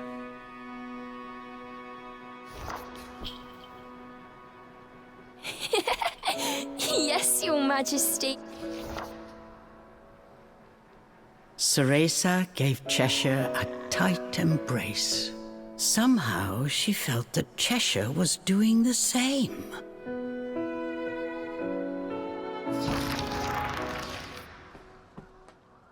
Something made them stop. A strange presence. They were not alone. Stop! Living impetuous stepping silver seed of ruin in our kingdom! We will not allow him to wake a classic child from his slumber! It was the regal fairy from earlier. Hey! That fairy's speaking our language! I think... Fine! Her insolence knows no bounds! Repent!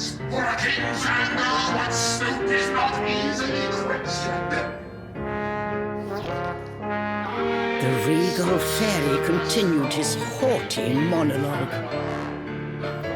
Still, his thick accent was nigh unintelligible. This is hopeless. It must be some kind of fairy dialect. So, what? Are you saying you're the fairy king or something? Insolence! Before us all, bend the knee! Those with 4 legs bend too. The very trees of Avalon bow before us to pay obeisance.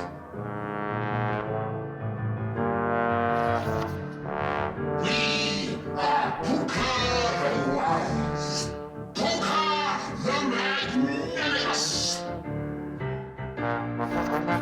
God's dramatic effect. Puka, the one true king of the Avalon Forest.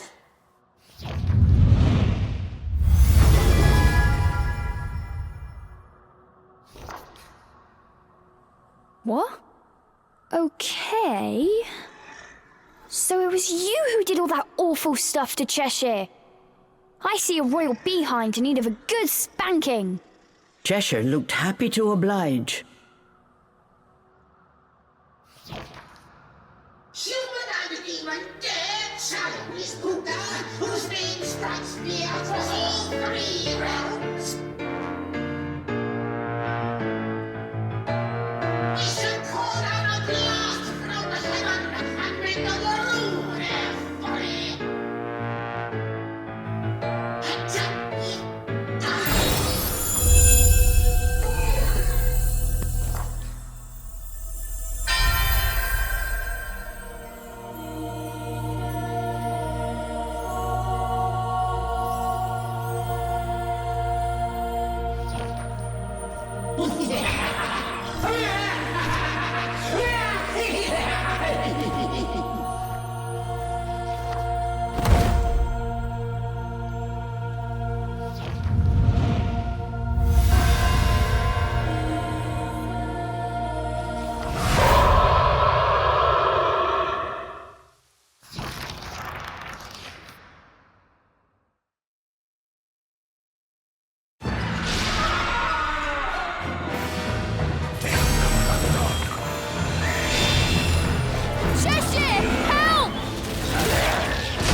prizes.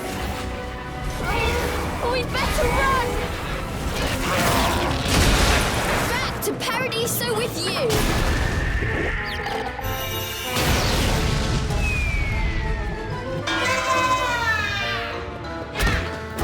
Now!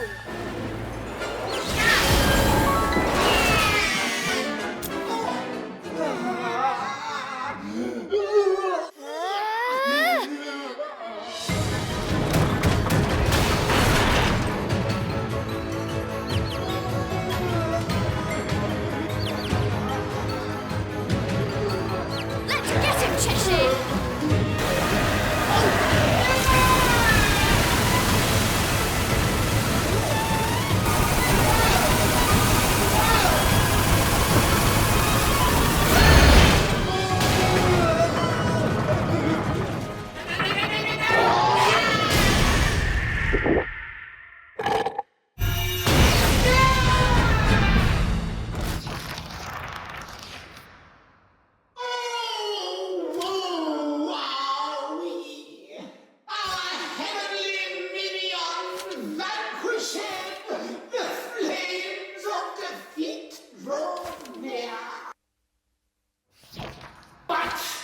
Should the pyre consume our very self, these interlopers shall go no further.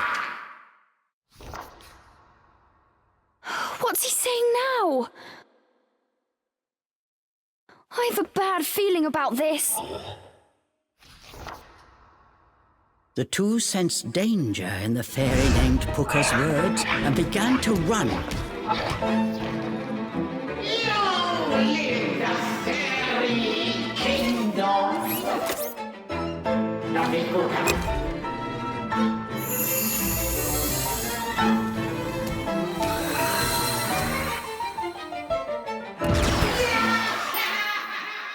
What?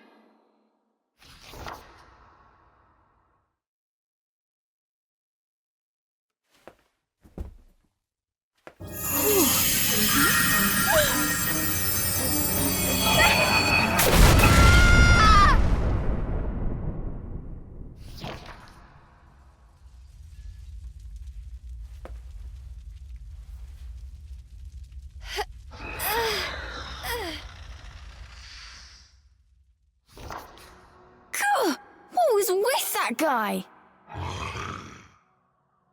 What are you on about? What the? Oh, give me a break! Realizing what had happened, Cereza hurriedly began wiping her face clean. The spectacle was too much for Cheshire. He rolled with laughter. Oh, now it's personal. That creepy fairy best hope we never cross paths again. Okay, Chucklepuss, joke's over. All right, let's get a move on. Cereza frowned and stormed off.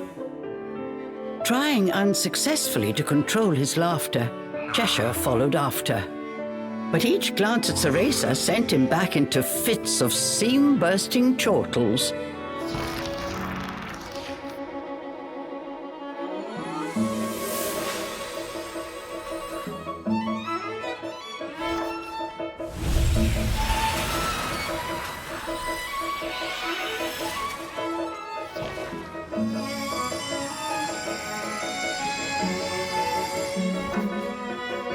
That's number 4. We destroyed all the elemental cores. You know what that means? Here's the last elemental power. Let's give it a try.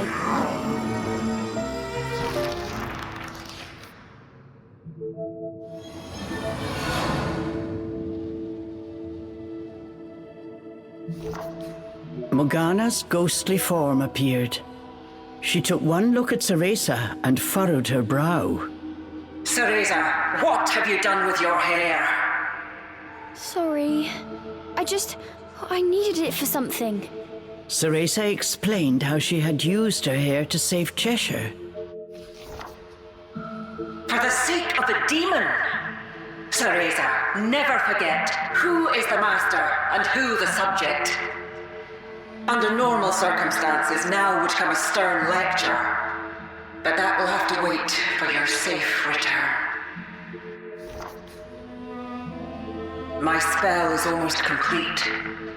I will have you out of that forest soon. Just hold on a bit longer. Oh. Thanks, Morgana.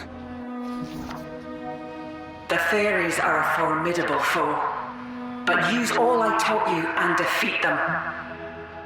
May the moon light your path. Stay safe, Cereza.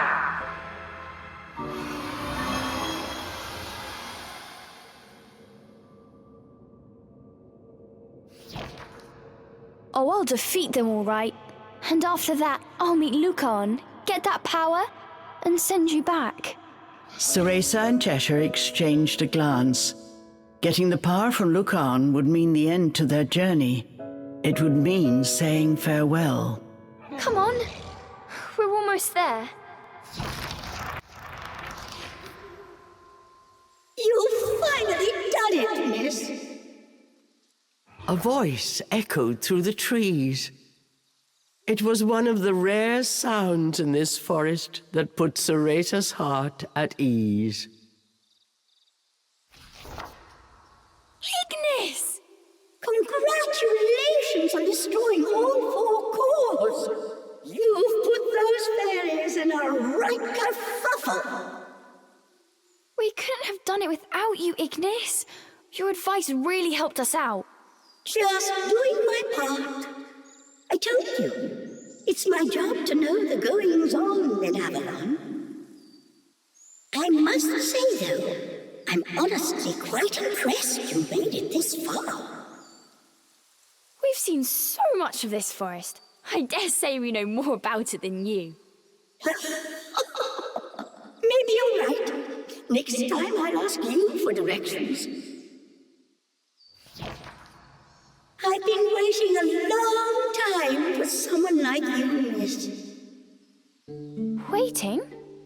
Why? You see, I've lived in Avalon Forest for ages now. It used to be such a beautiful, lovely place. The fairies changed that. They corrupted this forest and terrorized its inhabitants. I've seen them do such horrible things, powerless to do anything but watch. That's why I've been waiting for someone to wake us from this bad dream. I'd have done it myself if I still... Ignis, were you... Sorry, I got carried away for a second. Ahead lies that which the fairies have fought so hard to keep from you. I believe it is what you entered this forest to find. Do you mean Lucan? Go on! The seal to the altar is now broken. Be safe, you two. May Avalon's blessing be upon you.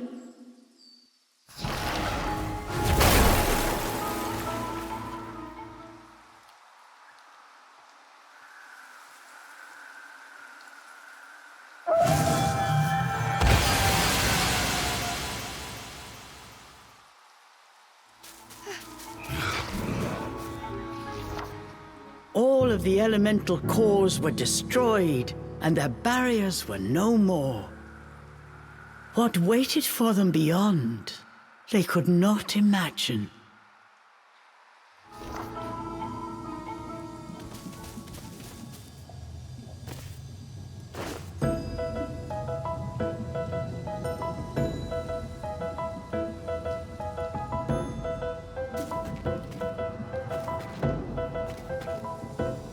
I'm not scared. Cheshire, are you ready? Just leap in, claws first. Don't give yourself a chance to be afraid. Cheshire's steady voice filled Cereza with courage.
Before them stood Puka, the ostentatious fairy from earlier.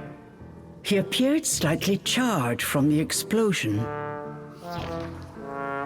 Well, if it isn't the self-proclaimed king, what is it this time? We have no words for you, girl. Your infernal compatriot, however, still owes us an answer to our proposition. Too long have the demons suffered under the oppressive yoke of that wee witch. Leave her, and by our own hand, a portal to Inferno we shall rend! The fairy Puka was trying to tempt Cheshire, offering to send him back to Inferno. Did he truly have the power to open a portal right here, right now?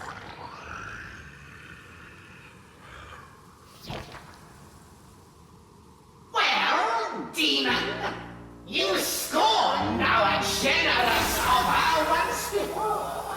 But how will your tune change when the fires of Inferno tickle your name?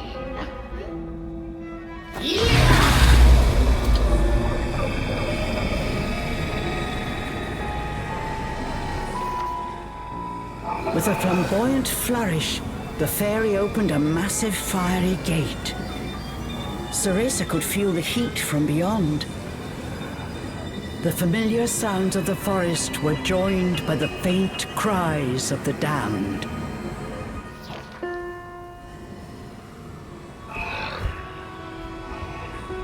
Cheshire? Cheshire slowly approached the gate.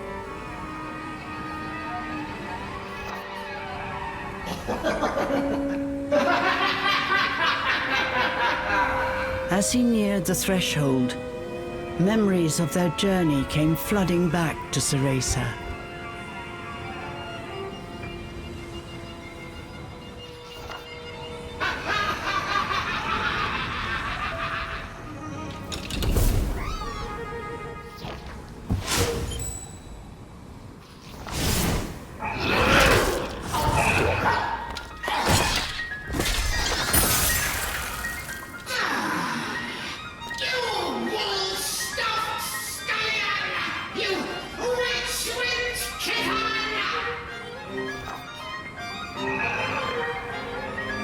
Once again, Cheshire had rejected Puka's offer.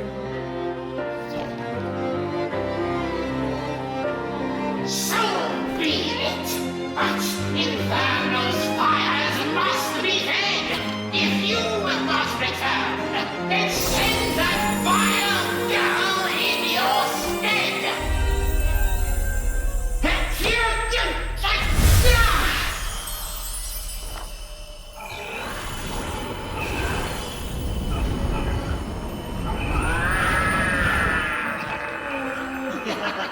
What have you done to him?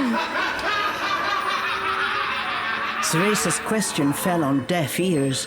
Puka was busy cackling maniacally. Until...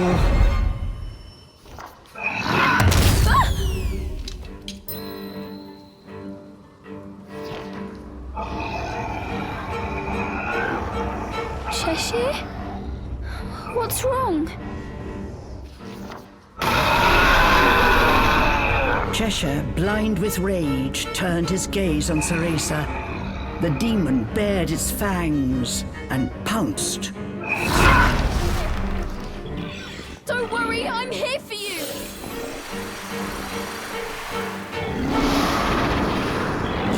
Cheshire!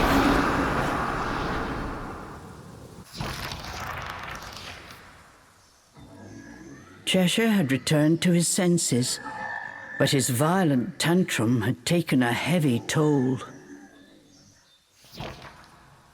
Cheshire? Why didn't you go into the portal? Oh, that weirdo. Oh, couldn't trust him.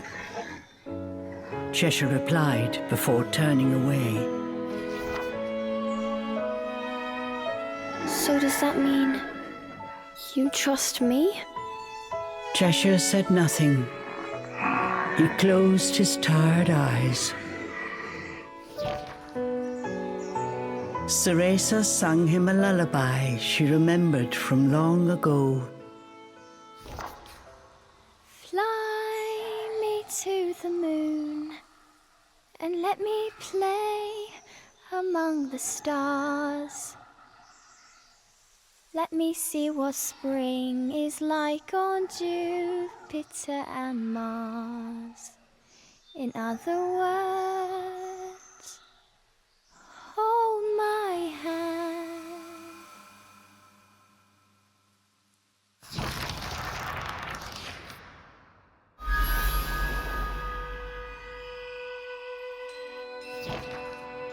Is there no challenge you cannot overcome? Cereza, you amaze me. I'm not alone. I would have never made it this far without Cheshire's help. Yes, your control of that demon is a testament to your skill as a witch. Soon we will meet at last. Cereza, I count down the hours. They had returned to the forest. A new path appeared before their eyes. It seemed to call to Cereza, as if a strange force were pulling her. This feeling... Look, Owen is up ahead. I'm sure of it. We're getting close, Cheshire. When you're ready, let's go finish this.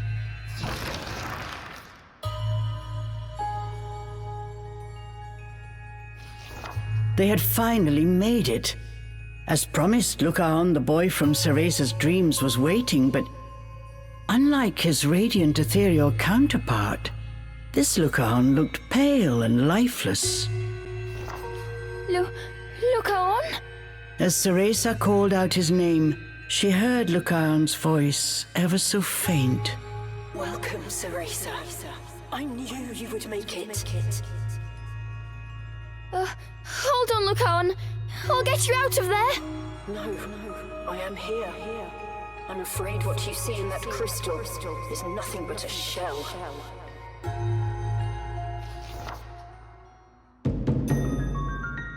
Both Cereza and Cheshire were startled. The source of Lucaon's voice was none other than the White Wolf. Why does the White Wolf sound like Lucaon? Don't be afraid. While my body was sealed, my soul still runs free in the body of this wolf. And it was in that body that Lucaon had guided them through the forest. You were sealed? But why? My blood.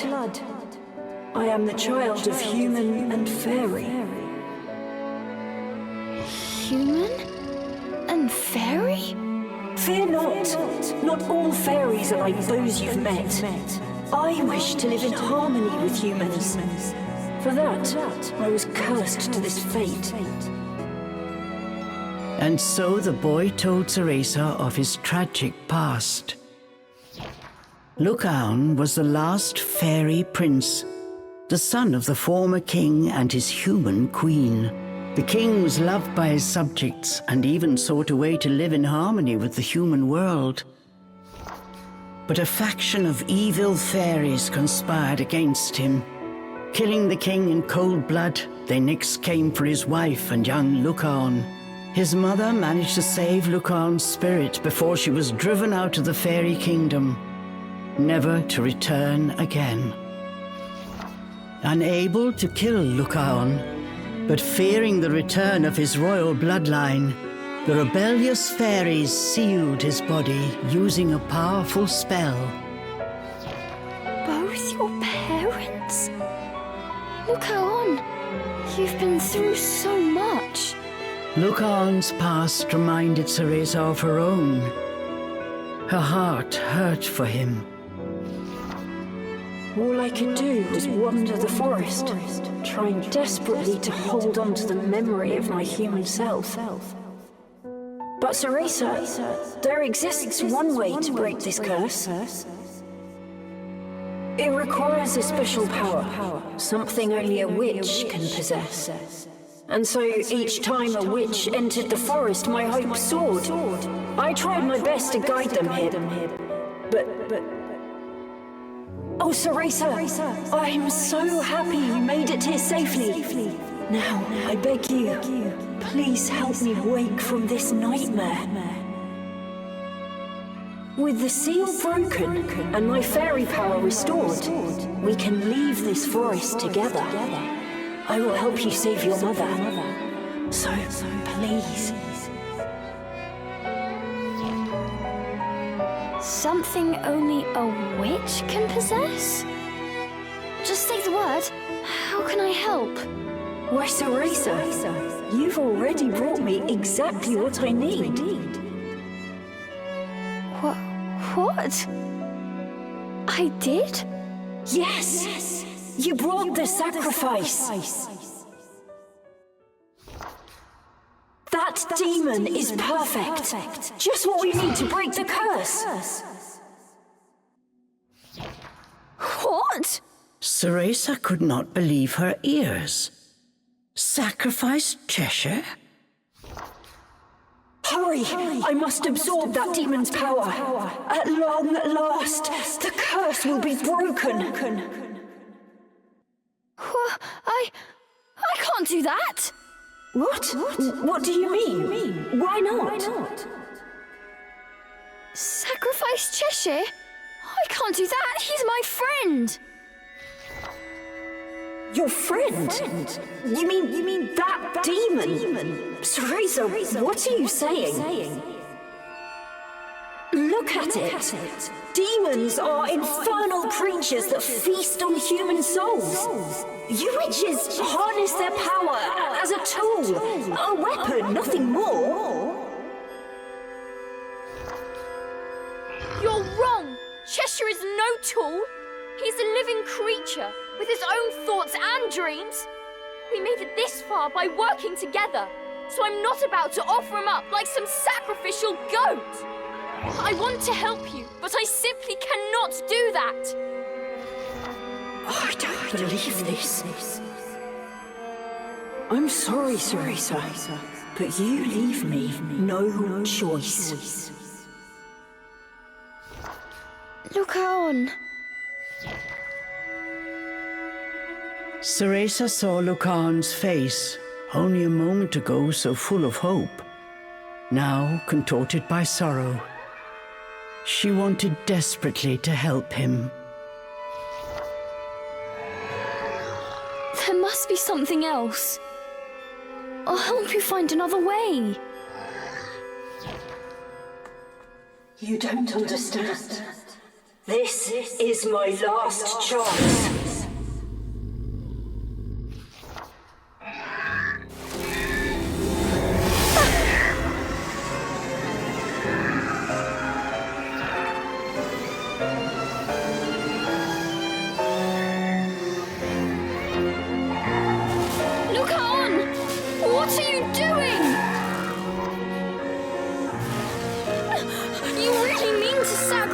Cheshire! Stop! I'm begging you!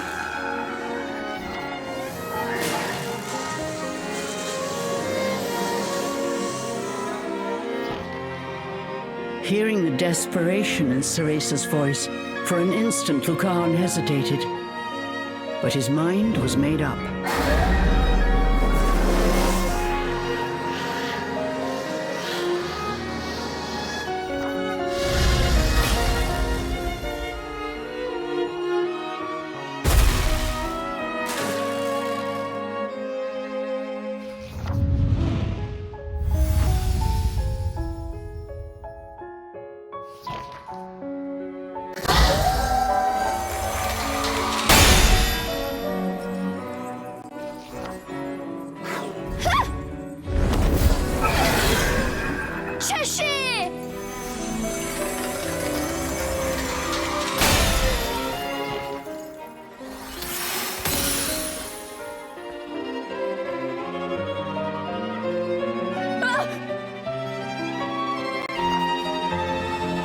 Captured by the Faerie Prince, Cheshire's life force was being drained. I can't believe I trusted you. Cereza knew what she had to do. I thought we could be friends!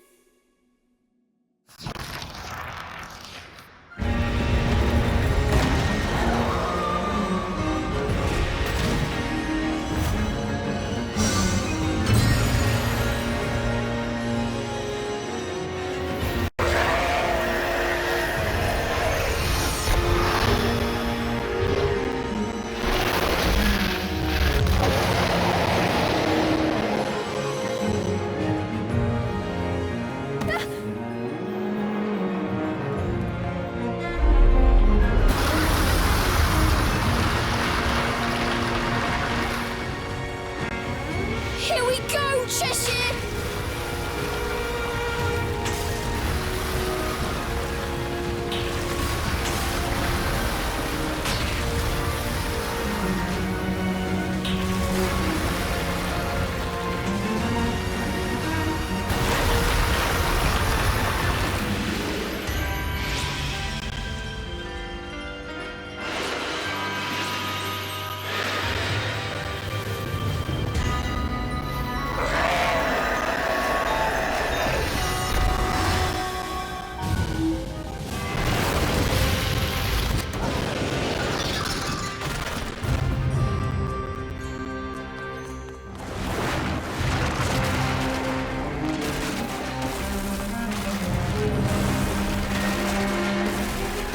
Nothing my magic can't fix!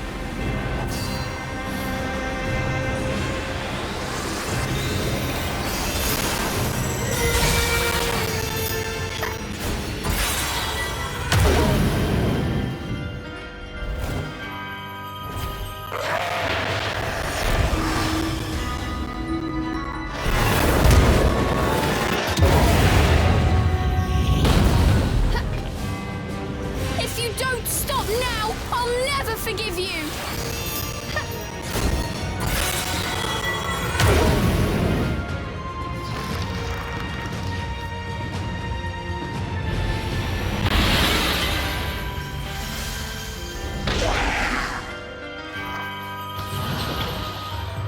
Cheshire!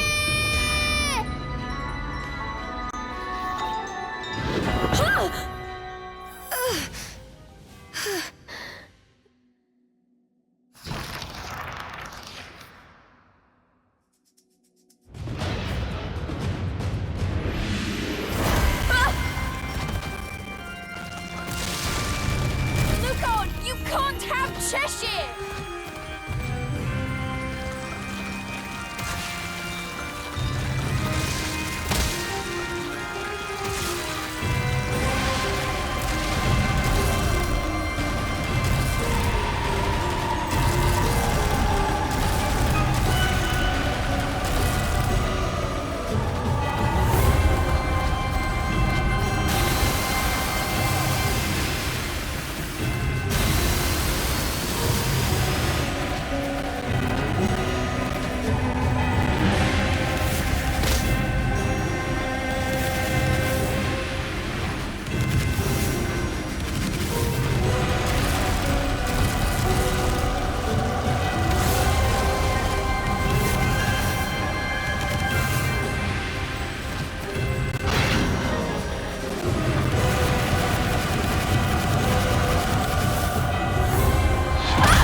He's gonna pay for that.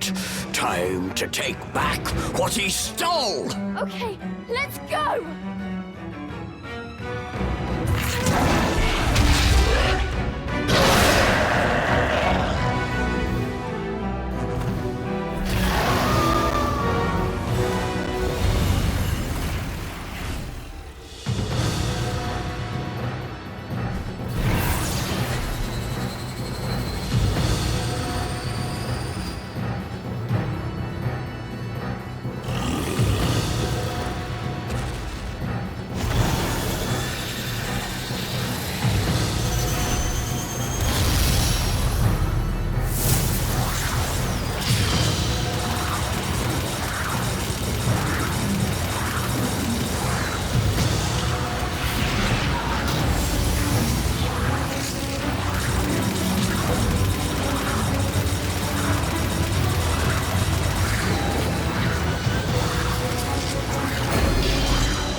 stop us! I'm not letting anyone have Cheshire! Don't even think about it!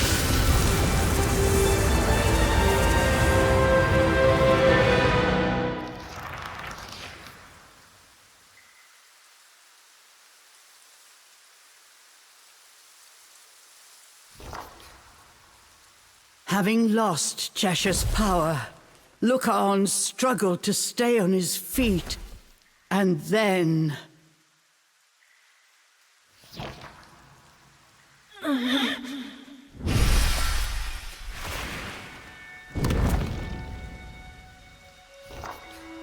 Lucaon!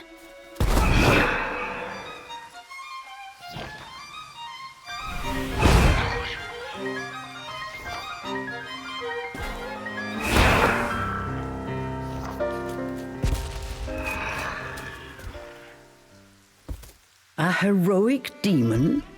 Such altruism was unheard of throughout all infernal texts. But Cereza understood. You did? The sorrow and anger were gone from Lucaon's eyes. My soul cannot hold this form much longer. I figured this time was my last chance. No! I thought demons were all heartless monsters, but I was wrong. Cheshire, was it? Forgive me for what I tried to do. The only heartless one was me.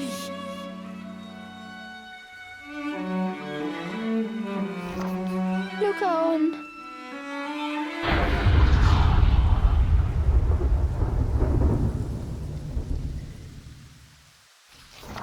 All of a sudden, there was an ear-splitting crack, and a flash of light illuminated the sky.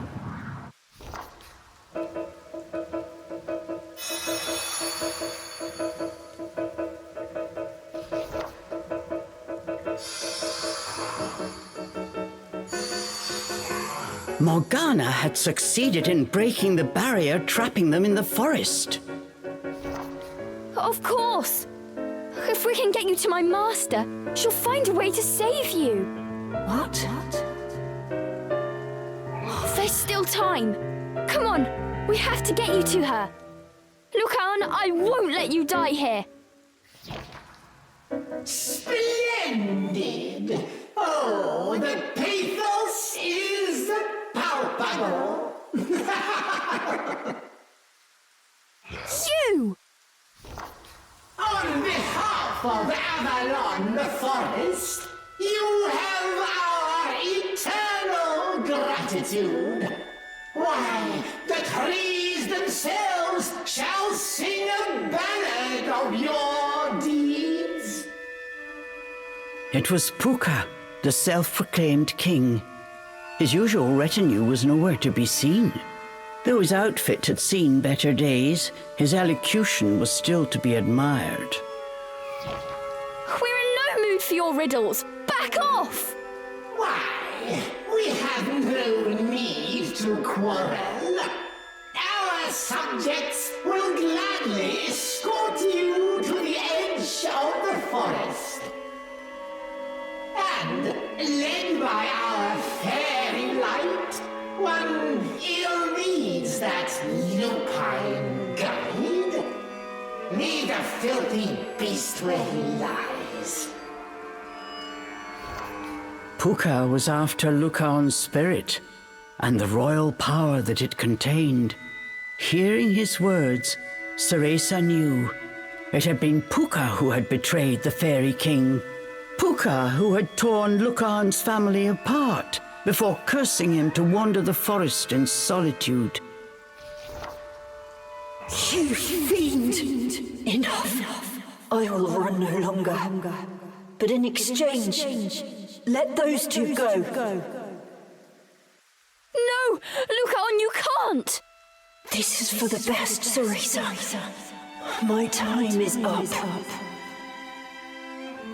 Lucaon, don't give up!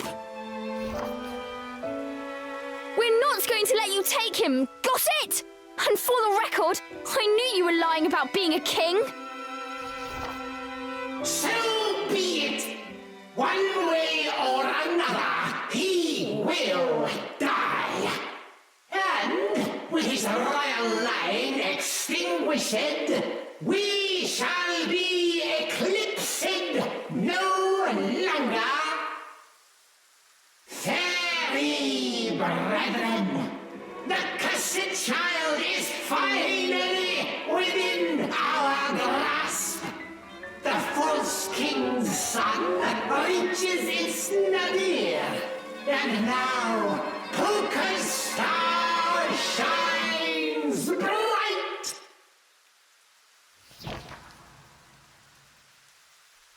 On Puka's signal, a terrifying number of fairies appeared out of the darkness.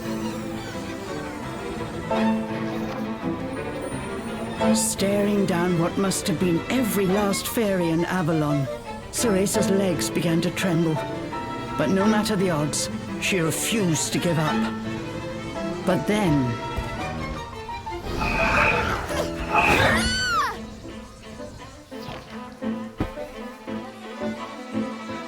Cheshire?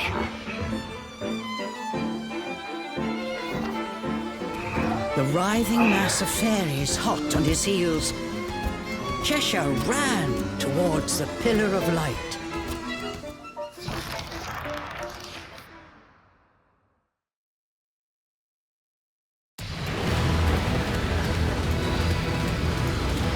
Cheshire ran like the wind. Cereza felt his warmth through his mane. There was no stopping them now.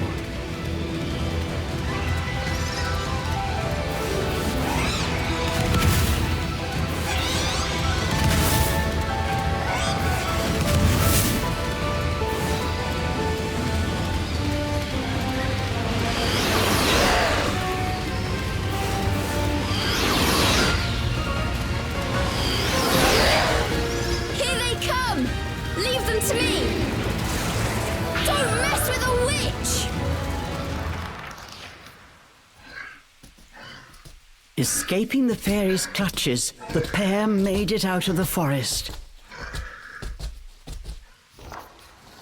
Or so they thought.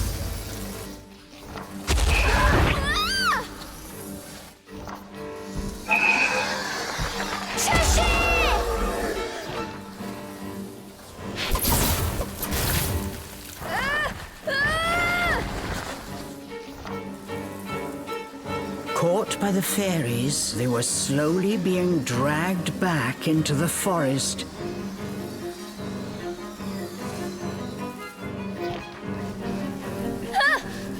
Refusing to give in, Cereza held on with all her might. But then...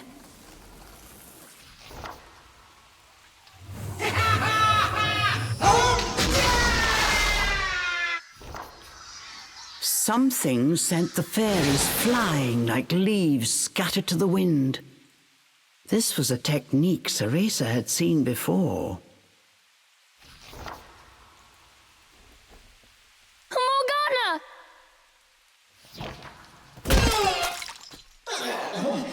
You loathsome witch! I should have known you! But before Puka could finish, Morgana extinguished his life with a single powerful strike.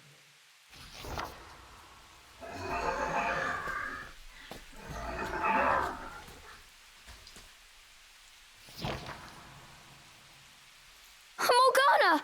I'm so sorry for disobeying you, but please, save the scolding for later.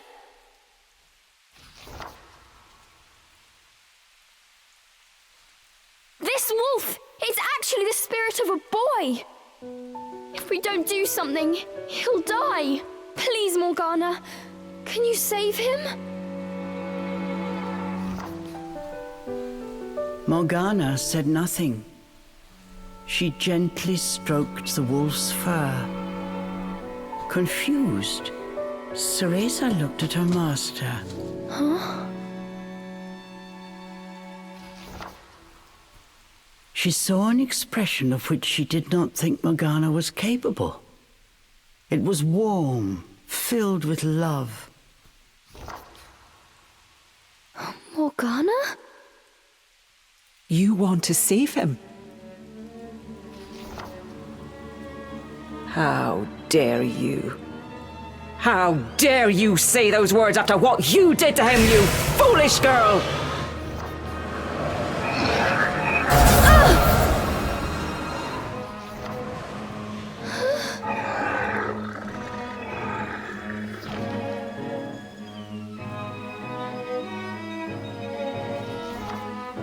Cereza, why is that demon still here? Did you not reach the altar? What do you think those years of training were for? Morgana appeared to be growing more angry by the second. She advanced on Cereza and Cheshire. Morgana? What are you saying? What's wrong? You still don't get it! The training, the brace, the dream! Do you have any idea how long I prepared for the day my precious Lucaon would return? Thunder crashed in the distance. Wind screamed through the trees. A cold chill ran through the air. Dozens of girls I lured into that forest. Each required years of training. All for naught. I was so close this time, but you had to go and ruin everything. You selfish brat. Cereza had endured her share of scolding from Morgana, but this time was different. These were not the words of a strict teacher. They were filled with nothing but pure loathing. Morgana, I... Useless girl! Lucaon and I will be together again. You will surrender that wretched demon this instant.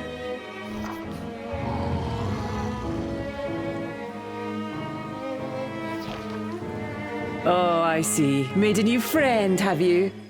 A demon born under the full moon of the bisextile night. That creature is the key to breaking Lucaon's curse. Now, Cereza. I've waited far too long to let a child's sentiment stand in my way.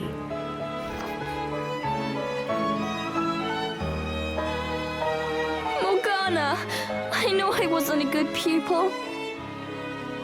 I always messed up during training and broke your rules. I know I let you down. You might have been strict, but I always knew you cared about me. You were like a mother to me.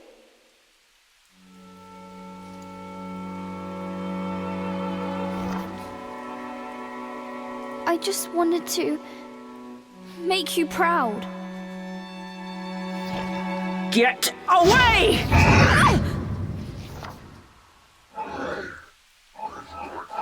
Pull yourself together, she is our enemy. Cheshire tried to get Cereza to her feet. Morgana's next attack would come at any moment, but Cereza could not move a muscle.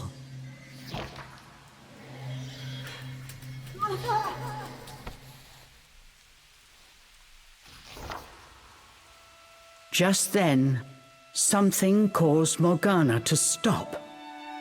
Using the last of his strength, Lucaon clung to her dress.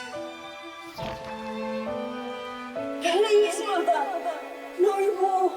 I can't bear to see you like this! Don't fret, my dear. Soon everything will be back to the way it was.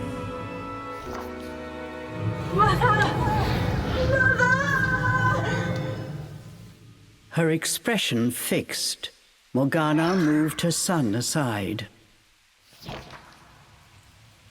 A pity. You had the potential to become a fine witch, Cereza. If only you'd hardened your heart. But you were always so damn soft!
What's wrong? Giving up without a fight? Cereza heard Cheshire's voice ringing clearly in her mind. What am I supposed to do? There's no way I can fight Morgana. I see. Well then, I guess that means our journey's over, The demon sounded disappointed. Our journey? That's what you'd call it, right? This whole thing to save your mum? You blabbered so much about her, even I was starting to look forward to meeting her. Cheshire paused. What is it?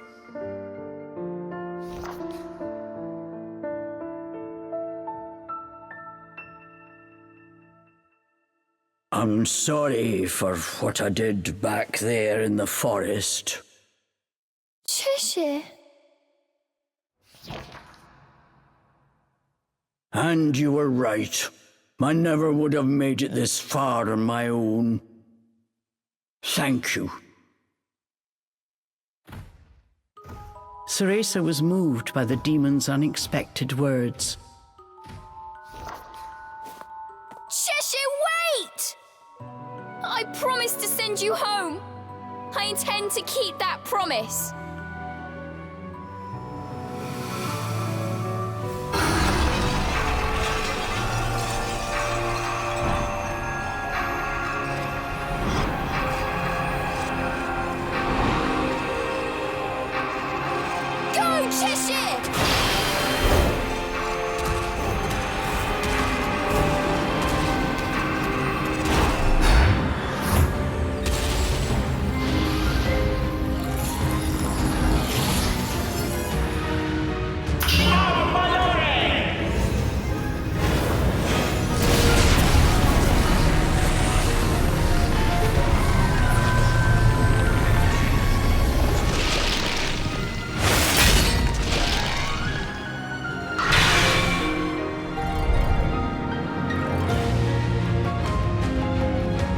Friends protect each other.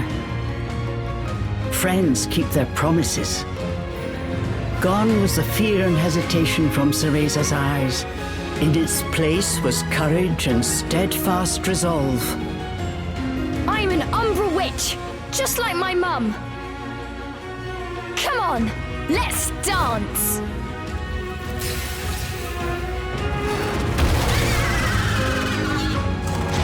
This is how a true witch wields a demon! Now it's our turn!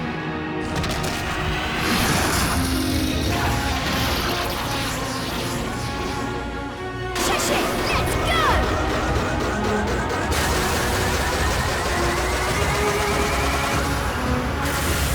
Back at you!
Goodbye, Morgana.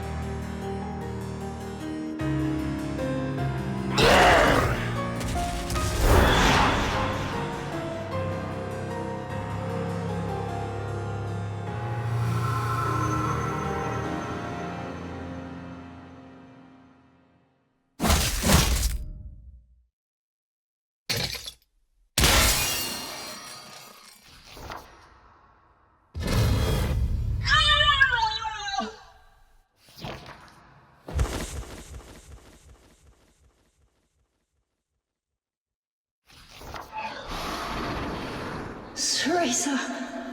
Cheshire!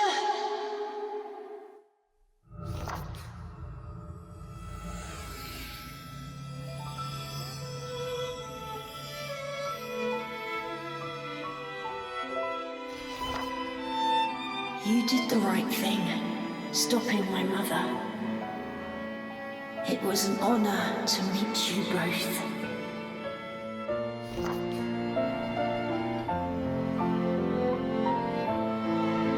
It was almost time to say goodbye to Lucan. I wish we could have become friends.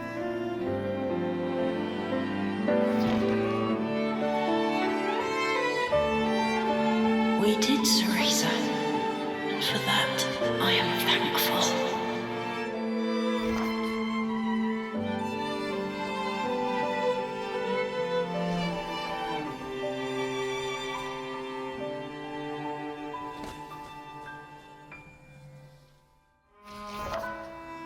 Mother and child shared a tender embrace.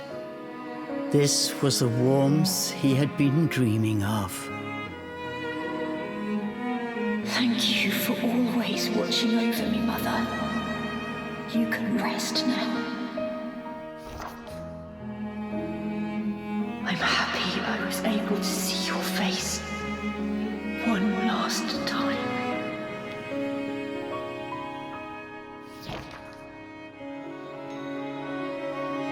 Good night, my son. Sweet dreams.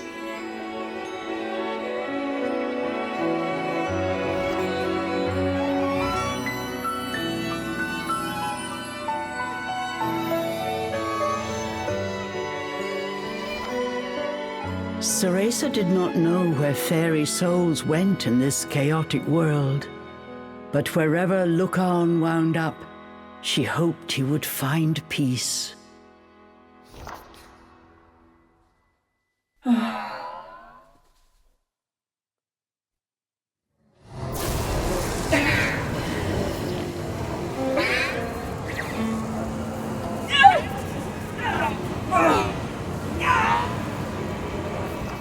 The end had come for Morgana the Witch.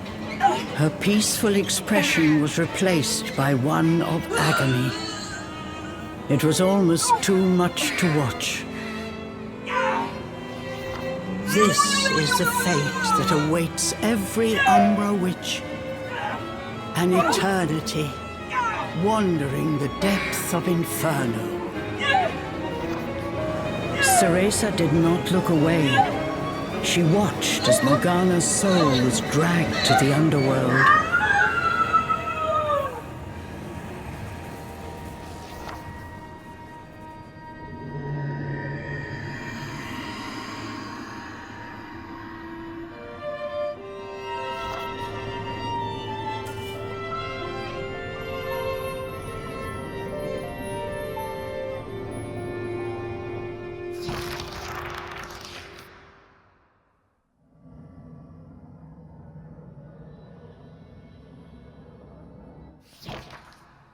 Cheshire realized that this unexpected twist of fate had delivered exactly what he sought.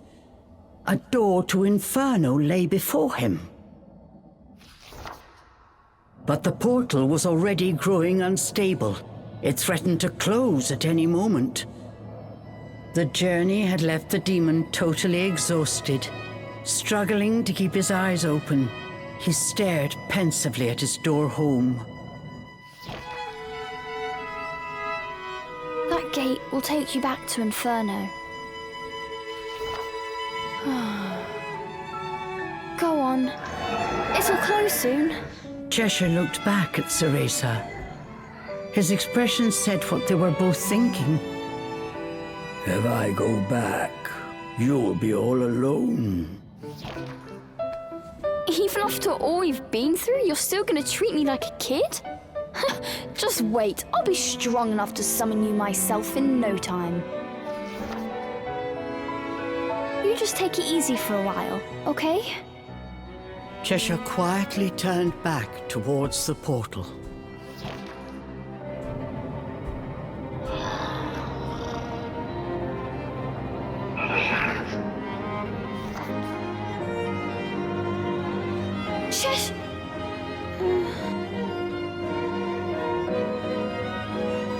I'm going to keep getting stronger! I promise!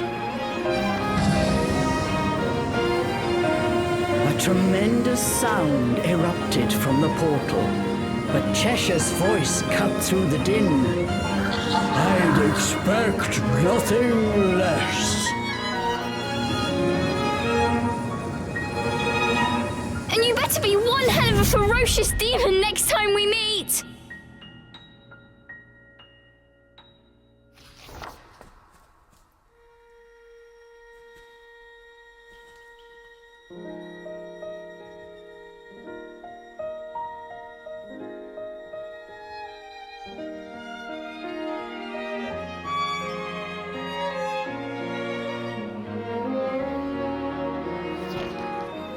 A calm returned to Avalon Forest. As if to wash away the pain of the night, the first rays of dawn enveloped Cereza, bathing her in their warmth.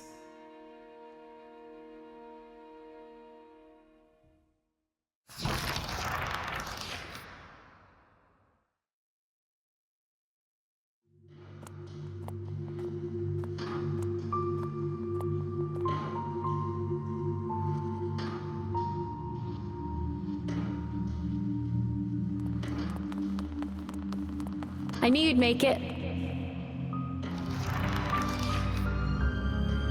Looks like you'll be fine on your own, Cereza. Sean! Oh, thank you. I'll see you again when this is over.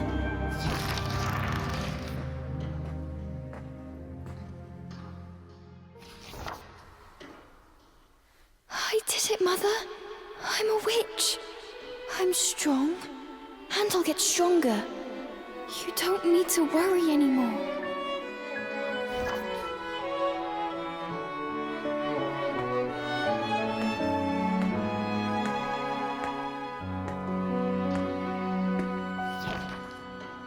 Cereza.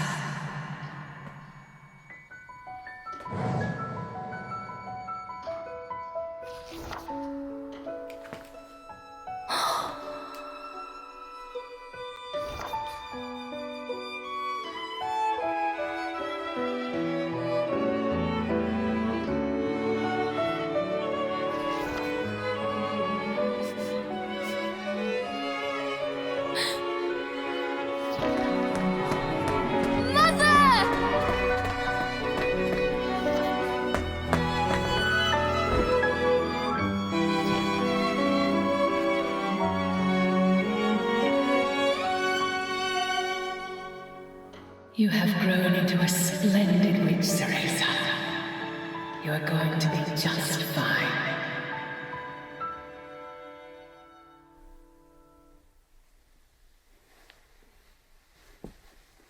Once a regular nightmare, after that day, Cereza never saw that dream again.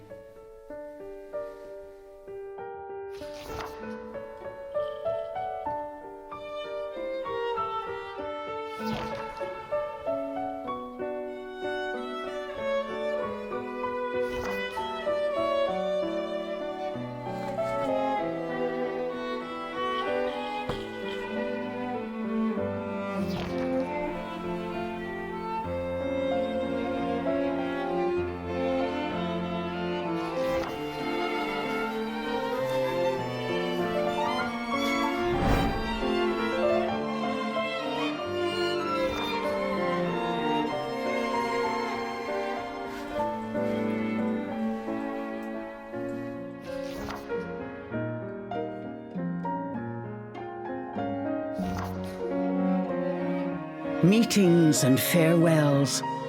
Thinking of the promise she made to her friend, Cereza knew that she had gained something irreplaceable.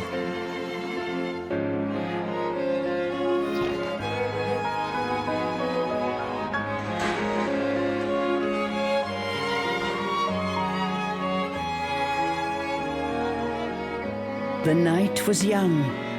Cereza set off on her next adventure, the pale moon lighting her way.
Skin all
The end.